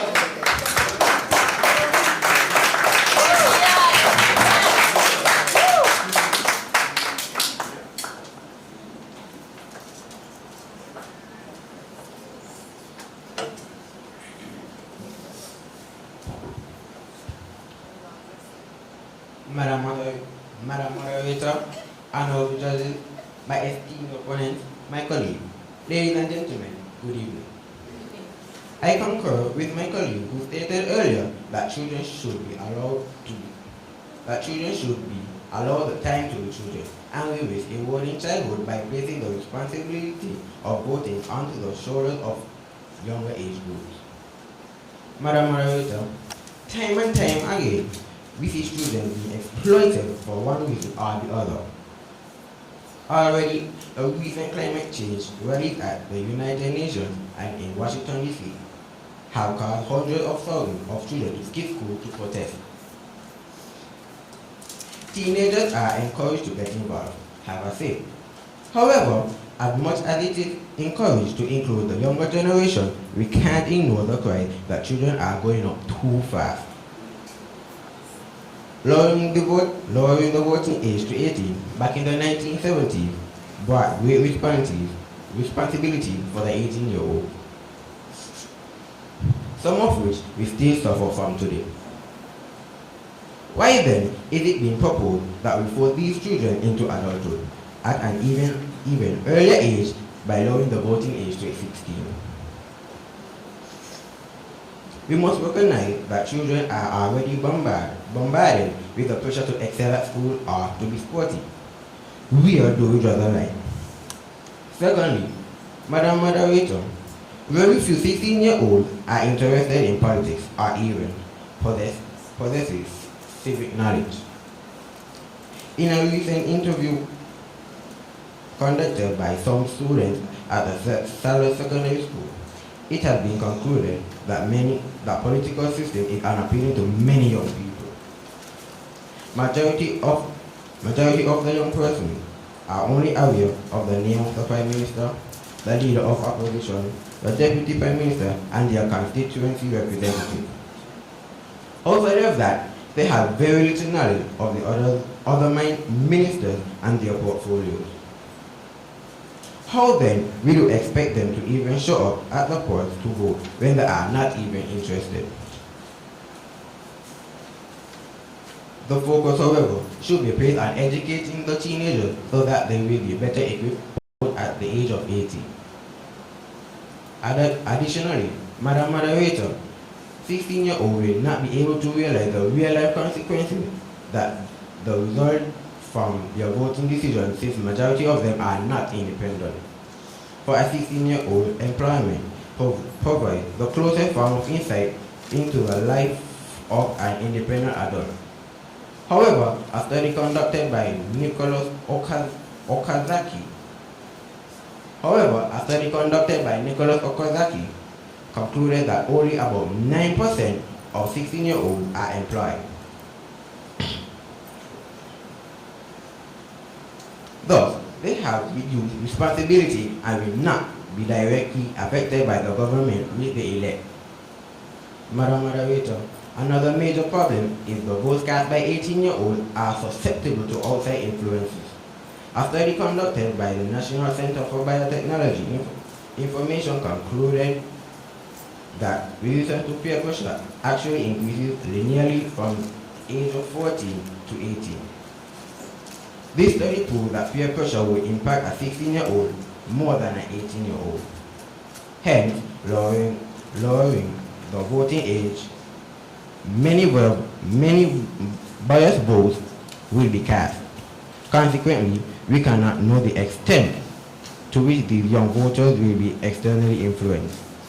It is critical, however, that our government is built by voters who are best equipped rationally to choose the most suitable politician. What is vital is that we educate people from a younger age about democracy and give them the confidence and enthusiasm to participate when they are 18. Thank you. I rest my case.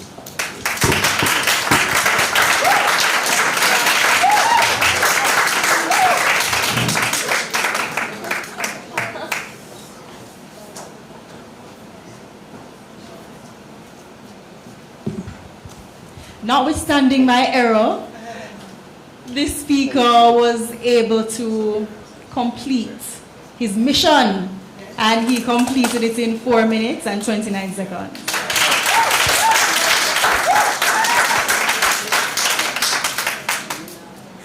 At this time, the competitors will be allotted 10 minutes to prepare their rebuttals. And I again am asking the audience to cooperate in keeping silent so that they could concentrate in preparing their rebuttals.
At this time, we will hear the rebuttals. I believe the debaters have had sufficient time to prepare.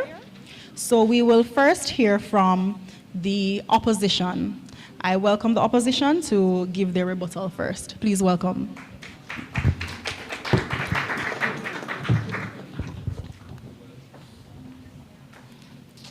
Let's face it, don't you think adding civics to school, to the syllabus as a subject, which gives the students time to learn, program, and be ready to... Too little confidence. So I think that's one of the things I'd like you to take away. An important point also to bear in mind, and I know this might not be entirely fair, because you have the time constraints when you are in a debate of this kind. But you notice most of the participants actually finished ahead of their time. It simply means that they were going too fast. And that in the circumstances, learning to time yourself as you deliver, it's quite useful at times to have a watch or a clock just beside you. And I think in future I would recommend that those who organize these debates please have a clock in the back, if in case you don't have one, so that you can monitor yourself, and the participants can monitor themselves as they go along. Speed can destroy the content, so you have to relax and be at the relevant speed which enables you to be heard properly. Another point I'd like to make is that in terms of the body language, you have to learn to use that very carefully, because on the one hand, it can be useful in assisting you to emphasize your point, but on the other hand, it can be a major distraction that destroys the very point that you want to make. And so, whilst it's important, it must not be overused, because at the end of the day, you want the point to be made and not be destroyed. You know, you don't go two steps back, or one step forward and two steps backwards in making your points. Another point I'd like to make is that the use of the rhetorical question, when you throw it out, you have to make it clear. It should be understood that it's a rhetorical question, not that you're left lost in anticipation of an answer. It has to be understood when you do that.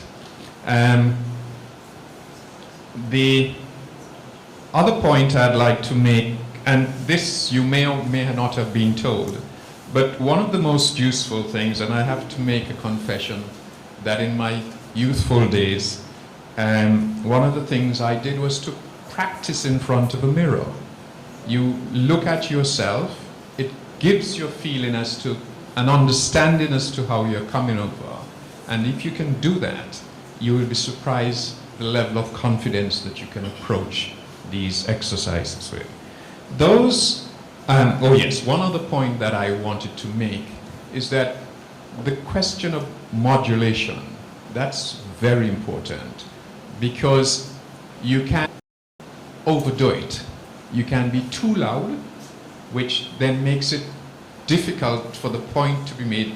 And if I may be so unkind, if you get it badly, I'd be so unkind in making this point, but I do so in good faith.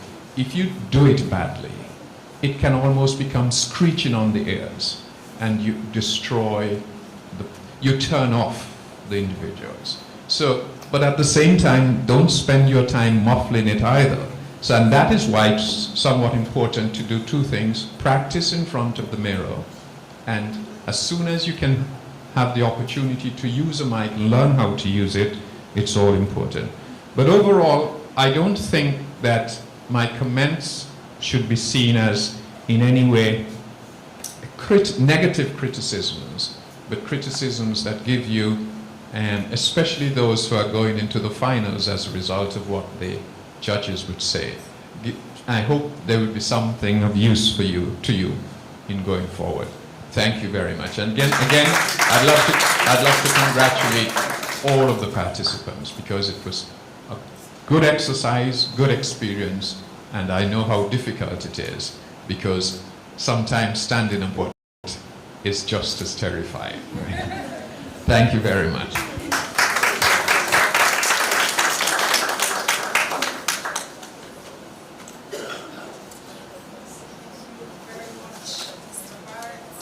Turn it on.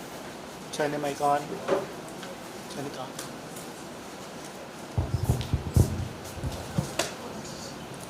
Testing.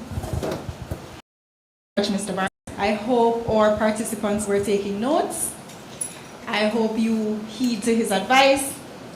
And at this time, I call upon Mrs. Carol Hector Hill, or Hill Hector, rather, the presiding judge of panel 1, who will give an overview of the judge's decision.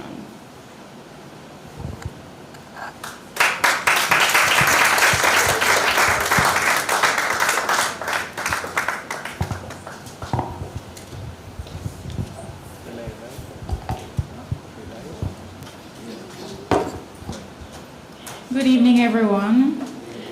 This was a rather refreshing experience for me, and I'm sure no doubt for my the other members of my judging panel. What I'm going to do is just to give a few comments or observations that we made generally. So it's not so much about the performance as the moderator puts it, but it's just a few comments, certain areas of strength and weakness that we identified in the speakers collectively. So the first thing I wanted to mention is that we found that there was a lot of confidence in the room. All the speakers were quite confident and brave in their presentation. A few of them started out a bit shaky, but as we moved along, we saw the confidence building and growing, and by the time we got to the end, everything was together, and we thought that was very good. We found as well that there was excellent research. The research went far and wide, was not limited to the Caribbean, even though the topic that they were focusing on is about the Caribbean governments, or something being a burden on the Caribbean governments. They drew examples from as far as Asia and Europe, and we felt that was good in terms of their research.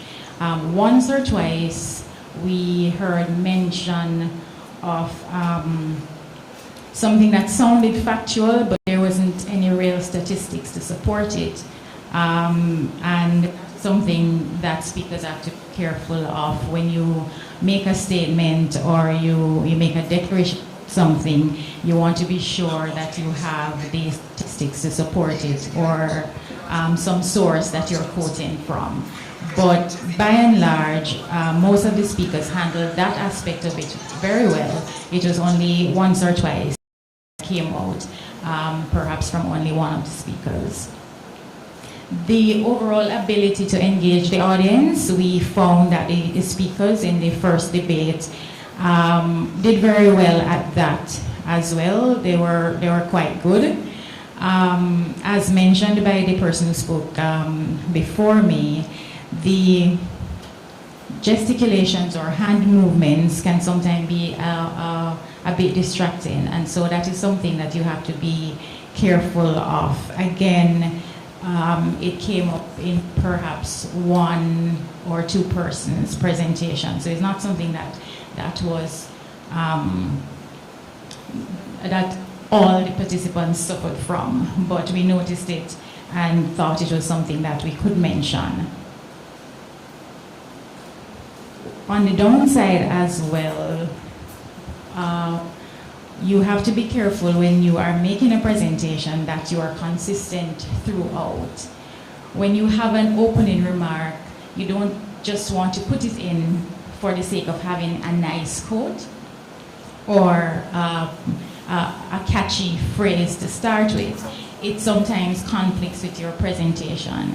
And we found at one point that the opening remark seemed to have been going in the opposite direction from where the speaker was going. So again, you might want to make note of that, especially if you're going to be moving on to the next round. At this point, we don't know who will be moving on, but it's something that you might want to note.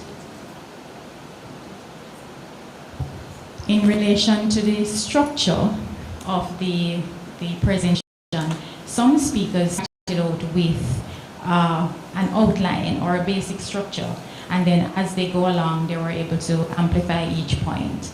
For those speakers, we were able to follow very well, go all the way with them. There are other speakers who had excellent points, but not having started out with that structure, it meant it was harder on the ear. So you had to be paying keen attention, and you had to be following all the way in order to digest, if you will, all of what that speaker was saying. And so it will be at the Newtown Community Center, and in Nevis, it will take place at the Red Cross building. Now I encourage everyone to take full advantage of this opportunity. We have a number of attorneys who will be present at these legal aid clinics, and the consultation is completely free to the public. This is an opportunity that you should jump at. We have some of our brilliant legal minds that are willing and able to provide these services to the public on Friday, November the 22nd, so take full advantage. And on Saturday, the 23rd of November, at 6 p.m. in Nevis, there will be our Moonlight Glow charity walk, run, and fun. Registration is still open, so please see one of the members of the Bar Association so that you can sign up and they will give you more details. It will take place in the lovely Queen City, Nevis, so that should be a very exciting one. Now the floor is open to the audience to make certain comments. Oh, look for a first person. Okay. Very well, the mic is being handed to her.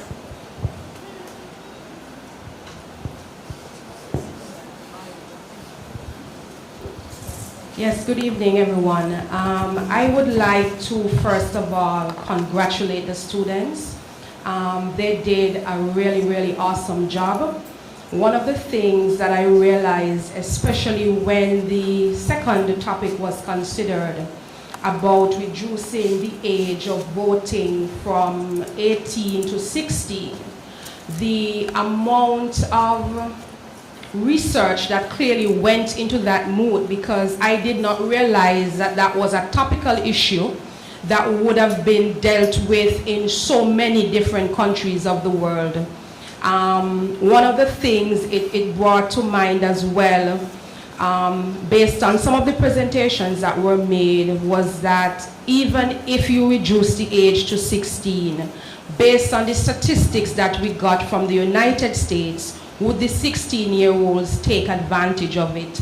Or would they basically say, it's a right I have, I've fought for it, but I'm not going to exercise it for one reason or another? So I found that this debate basically brought to the fore a topic that I didn't realize was so topical. In terms of the first debate, one of the things I recognized was that the Barbados example was used in both presentations, but I wondered, in both presentations, it was clear that they had the free tertiary education for a bit. It ended and it started again, but we didn't really see statistics or figures to really see whether or not the reason for restarting was political or otherwise.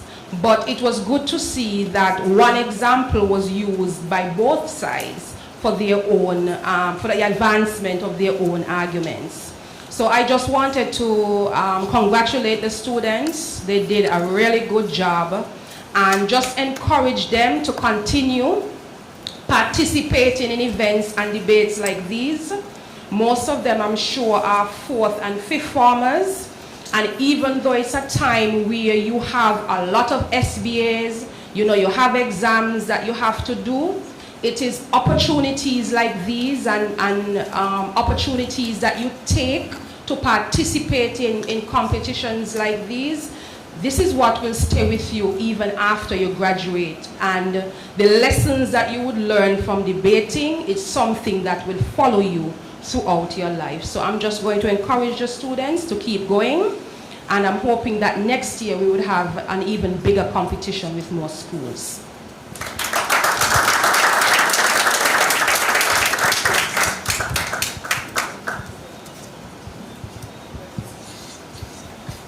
Thank you. Good evening to everyone. I want to commend again, in addition to those who have commended before, all the students who participated in the debate tonight. You all did very well. I just want to make a bit of recommendation to the students. I want to encourage you to take your presence here as a part of your personal development and your personal education. I try to encourage students to consider involvement in activities like these worth being placed on your resume, on your CV. Include it. And I always say that sometimes these things are just as valuable and sometimes more valuable or equally valuable as your CXCs. Everybody else has CXCs, it's not everybody else who has participated in a debate of this nature. So don't take it for granted, even if you didn't participate and you were part of the team. I would even say, if you were here, right? Everybody may not agree that you should put it on the resume, but it doesn't matter whether people agree with it or not. The fact is that people who look at you, at what you presented to them, will note these things, and it may very well give you the edge. Thank you.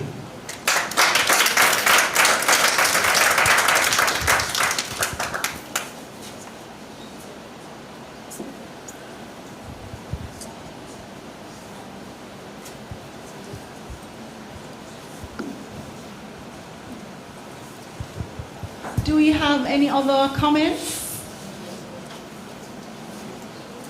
Or we have two more?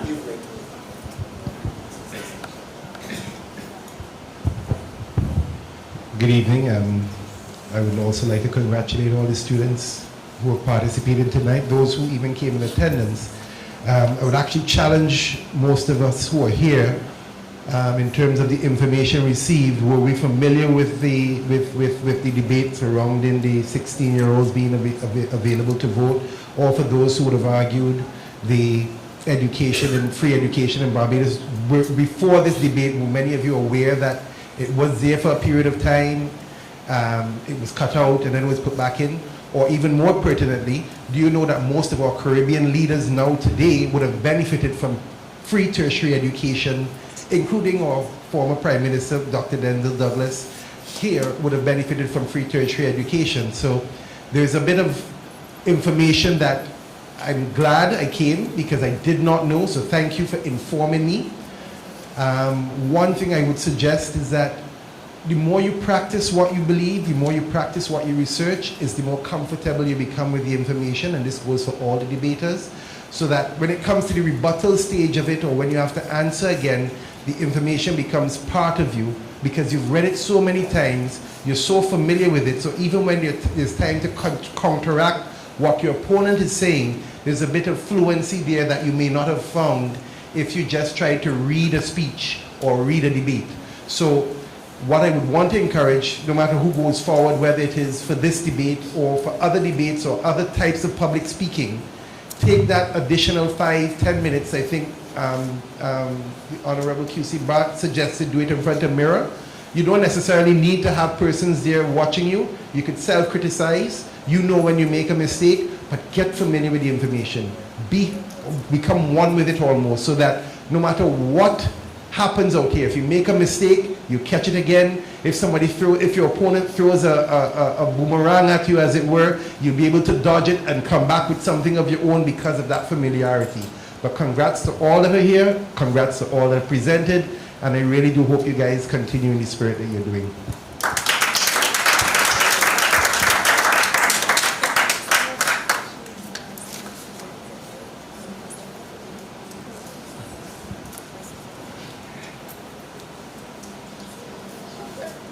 Well, actually, all the persons who commented touched on the Barbados situation, which is something I wanted to make reference to.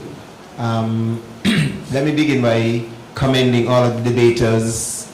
It sounds almost like a cliche now, but their performances were outstanding, and they deserve our encouragement. Please give them a round of applause. Now, I've sat in a couple of meetings right in Barbados discussing this same very issue of the free tuition for Barbados students and other students from the Caribbean. And on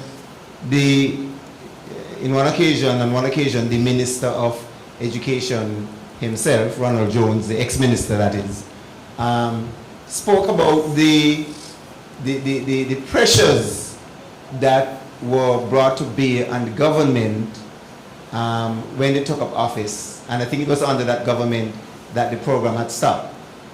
Yes. And then I had the opportunity to sit in another meeting when the Honorable Prime Minister Motley came into office, when she declared that her government was going to reinstate the program. You know, so I was able to get both sides of the picture. And I think that, in my mind, it was definitely a way of securing support from your voters, your populace. That's just my feeling. I think definitely the Barbadian society benefited from that. As we know, they have one of the highest literacy rate in the region. And it was because every qualified student from almost every household in Barbados was given the opportunity to get a university education. And we can't underlook that fact. I think I heard one of the debaters said that this new government, having reinstated it, has put down at least a couple of conditions, one being that you have to do some community service. I'm glad to hear that. I didn't know that. And that why I say I'm glad to hear that is because of the fact that here in St. Kitts and Nevis, we have the SAFE program, mainly for students from the CFBC, and we have attached 4 meager hours a month of community service. 4 hours. And you can get some of the young people to do those hours. And then what irks me even more is when you're going to have adults, parents, who are going to refer to that community service as a modern form of slavery. I really would have liked to be in that meeting when that parent made that statement. Because I would have been all over when I was him or her. I would have been all over him or her. You know, because what values are we teaching our young people? In pursuing my master's degree in education, I had to do a community service project. I went to a church in Virginia to teach English to foreign students, to Spanish speakers. And you just don't go and do it, you have to write a paper. You have to write a paper. Maybe that is all we need to add as a component to the volunteer hours here in St. Kitts and Nevis. So that is my comment on that. I don't want to stand between you and getting to know the results, so I'll stop talking.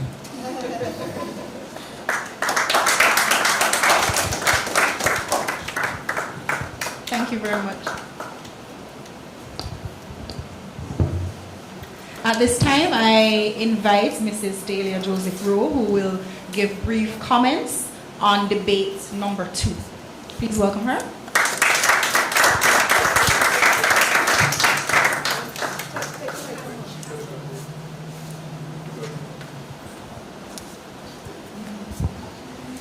Good evening, everyone. I would like to echo the sentiments and congratulate all of our debaters. I think they all did a fantastic job. And we are so pleased with what you have produced today. I was saying to one of my colleagues, you know, every time we do this, I am floored by how smart and and articulate and full of promise our young people are. When I look at what you do, I don't know if I could have done that before an audience at your stage in life. And I can tell you there are lots of lawyers who cannot do what you just did. So you really should feel proud of what you've done, regardless of what the results are. But you are all winners this evening. I will start with the positive. I thought the judges, we had a discussion, and we believed that we did see some very strong advocacy skills among the students. There were speakers who were very articulate, and there was very logical development of the argument in most cases, and there was very good research in all cases, we thought. So we applaud the students for that. In terms of your delivery, there were differences, and really I think, well, the judges, we thought that the differences really stemmed from levels of preparation. Because in advocacy, your job is to convince an audience. Now, I think when each of us heard the topic, we would have had a view. So we would come and you say, no, there is no way a 16-year-old can vote. There's no way, they're not responsible enough, they're not. And then someone does the research and lays out the points. And when they're done, you say, yes, boy, they have a point. That is advocacy. Advocacy is not just saying the easy things. It is being able to speak and set out your case in a way that you convince a non-believer. And I think we had a lot of that this evening, that when all your points were set out, we said, okay, you made a case. And that was excellent. But the thing about advocacy is preparation. You have to prepare. And part of the preparation, you have to be familiar with your material. And unfortunately, we felt that one group was a bit more prepared than the other. When there is over-reliance on your script, it affects your delivery. Remember, your aim is to convince. And when you look at people, you will convince more than if your head is in the paper. So the over-reliance on the script, what it does, it hampers the effectiveness of your communication. And even if it's a situation where you have to rely on your script, there's a way that you can rely on your script and still be convincing. If you, for instance, you look down at the paper in phrases and you understand what you were reading, and then you communicate, and then you glance again and you communicate. But if you read all the time in a monotone, it is not as convincing as if you show that you understand what you're reading. So we would encourage in everything, try to prepare as much as you can, as it would affect, it would improve your delivery. And also the over-reliance on the script also affects the voice modulation. And when you look at the criteria for the judges, we had to look at all those things, your fluency, your voice modulation, and so on. So that would have affected the score of one of our participants, one of our groups. But all in all, we thought it was a really excellent debate by our students, and we applaud you for your efforts.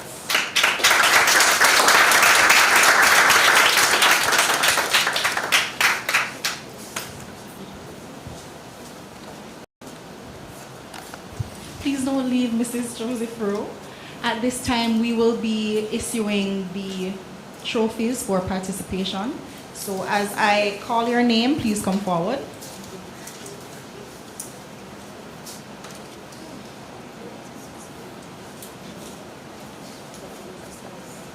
Gion Mike.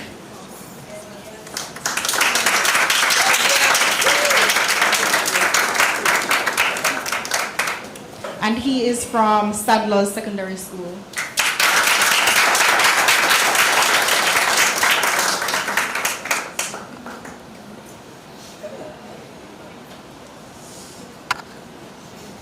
Micaiah Cranston from Sadler Secondary School as well.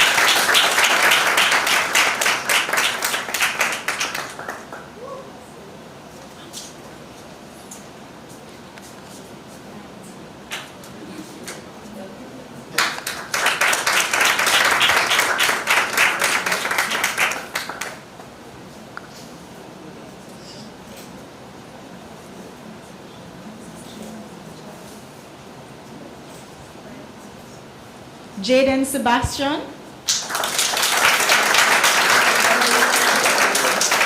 from the Immaculate Conception Catholic School.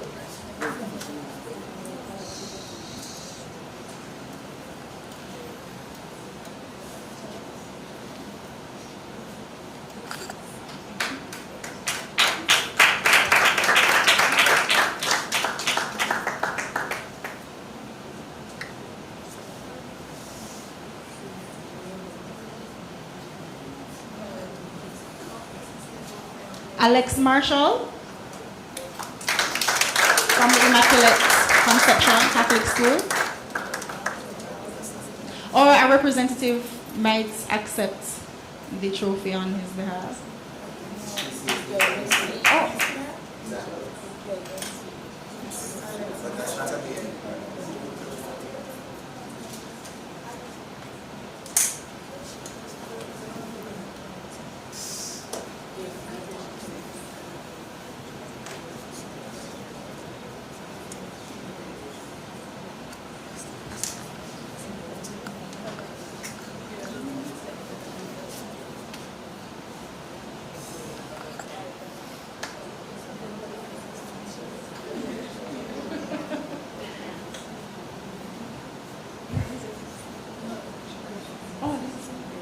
And Adara Abram from the Immaculate Conception as well.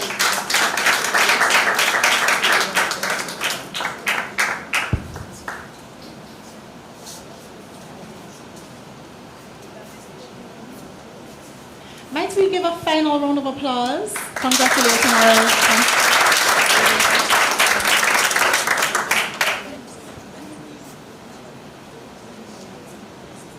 Rafiq Morrison from the Washington Archibald High School.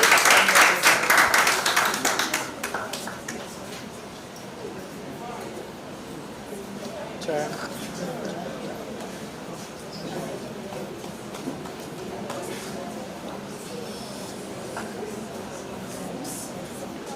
Daniel Thompson.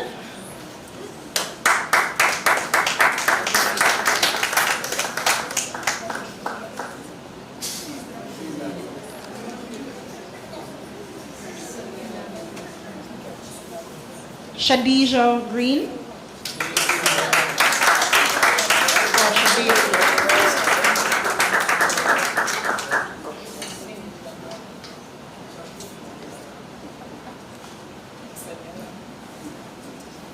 Tremaine Bell.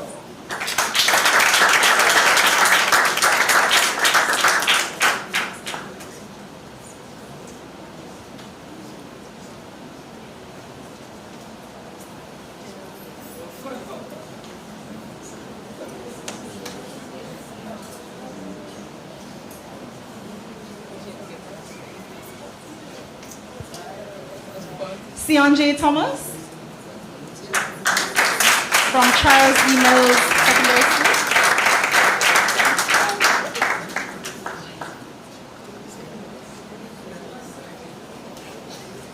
I definitely will not get this name right, but I will attempt. Keishania Wyatt. Did I get it right? Okay.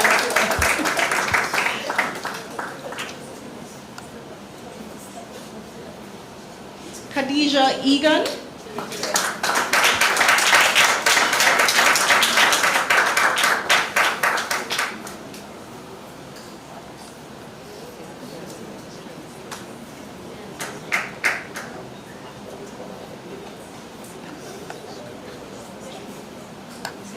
Dariela Warner from the Charles E. Mason University.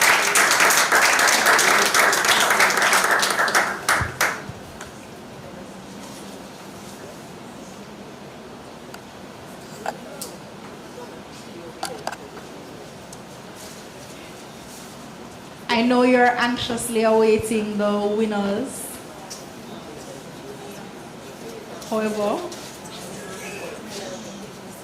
we crave your indulgence. We will be right back with the announcement. And a word from our sponsors. I'm just kidding.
Stand, not yet. This is started. Ladies and gentlemen, we have the results for debates number 1. I will announce first the results as it relates to the best speaker. Out of a total of 200 points, the results are as follows. The leader of the proposition received 130 points.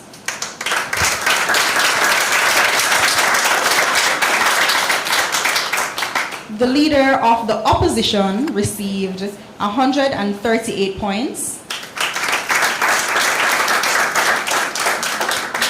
The seconder for the proposition received 141 points.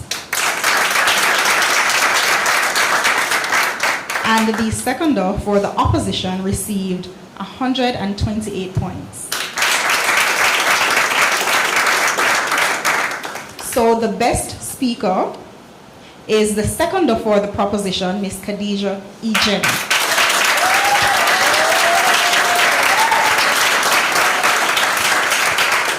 Prize is a gift certificate from TDC Business Center, and she will receive her prize on Friday. Now, the best speaker is not necessarily from the winning team. I will now announce the results of the debate. The proposition, Charles E. Mills, received 617 points out of a total of 780 points.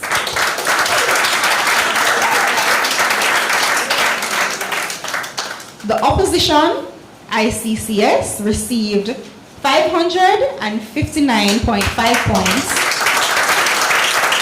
out of a total of 780 points. So our winner for the first debate is the Charles E. Mills Secondary School.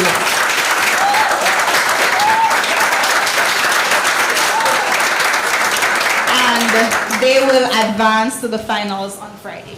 Congratulations, Charles E. Mills.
I know you have been waiting a while, but I finally have the results for debate number 2. And I will first announce the best speaker. The total is 200 points, and the results are as follows. The leader of the proposition received 146 points.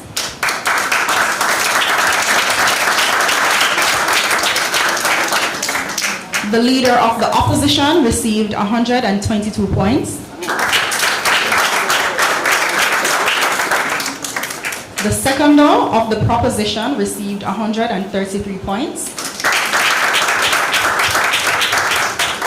And the seconder of the opposition received 110 points. So the best speaker of debate number 2 is Miss Shadeja Green of the Washington Archibald High School. And she will receive her gift certificate from one of our sponsors, TDC Business Center, on Friday.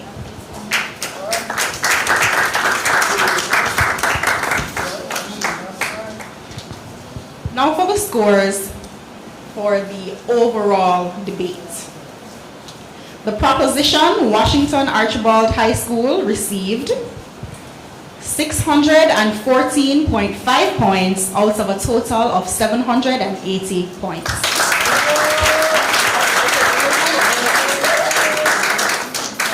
The opposition, Sadler's Secondary School, received 524.5 points out of 780 points.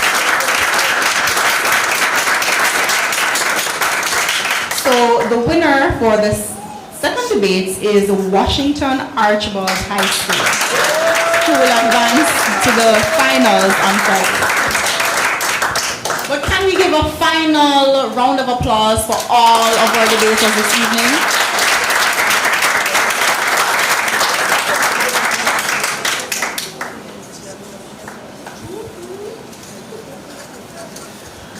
I invite Miss Taliba Byron to give a brief vote of thanks.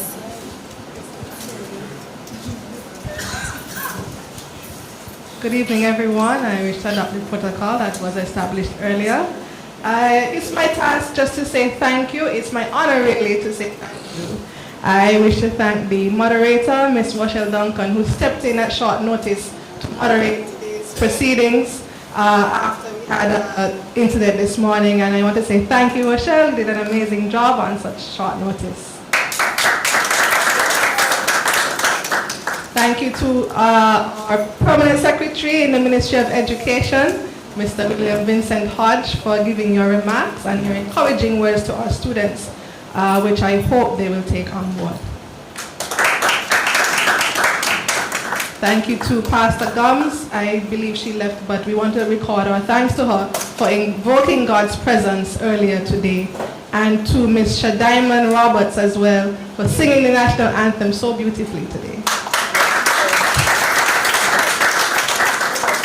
Thank you to all of our judges. I will start with Magistrate, Her Honor, Ms. Karen Hill-Hector, and her panel, Mr. Garth Wilkin, Mrs. Tashna Powell-Williams. We say thank you to them. And it's Powell-Williams' birthday today, and she spent it with us. Imagine that. So we say thank you. And then our chair of the second judging panel, our president of the St. Kitts and Nevis Bar Association, Mrs. Delia Joseph Rowe, thank you. She's very busy this week. This is Law Week, and here she is tonight taking the time to judge this panel today, to chair the panel, and she was ably assisted today by Mr. O'Grenville Brown and Miss Leah Clark Chatterton. We say thank you to them as well. Thank you to all of the students who took part, all of the coaches, all of the teachers, the principals. We really appreciate your support. The competition would not have happened without you today. Of course, our best speaker judges, we had Mr. Delano Bat QC and Mrs. Simone Bullen Thompson, two of our very esteemed luminaries, if I may say so. And we say thank you to them for being here. Of course, our auditors, the firm of Lance, Monish and Associates, we say thank you to them for doing their tallies today, and they will be back on Friday to do their tallies again. Thank you to all. And our trusty timekeepers, Mr. Malachi Ferguson and Miss Glenisha Hobson. Thank you. Thank you, Dr. Okay, so we will see all of you on Friday. Thanks to our videographers. We had Chameleon Media sponsor the broadcasting of tonight's event. We were live on Facebook and on YouTube, and we say a huge, huge thanks to them for sponsoring our broadcasting today. Thank you to all of our sponsors. Thank you to the Bird Rock Beach Hotel for hosting us. See you on Friday.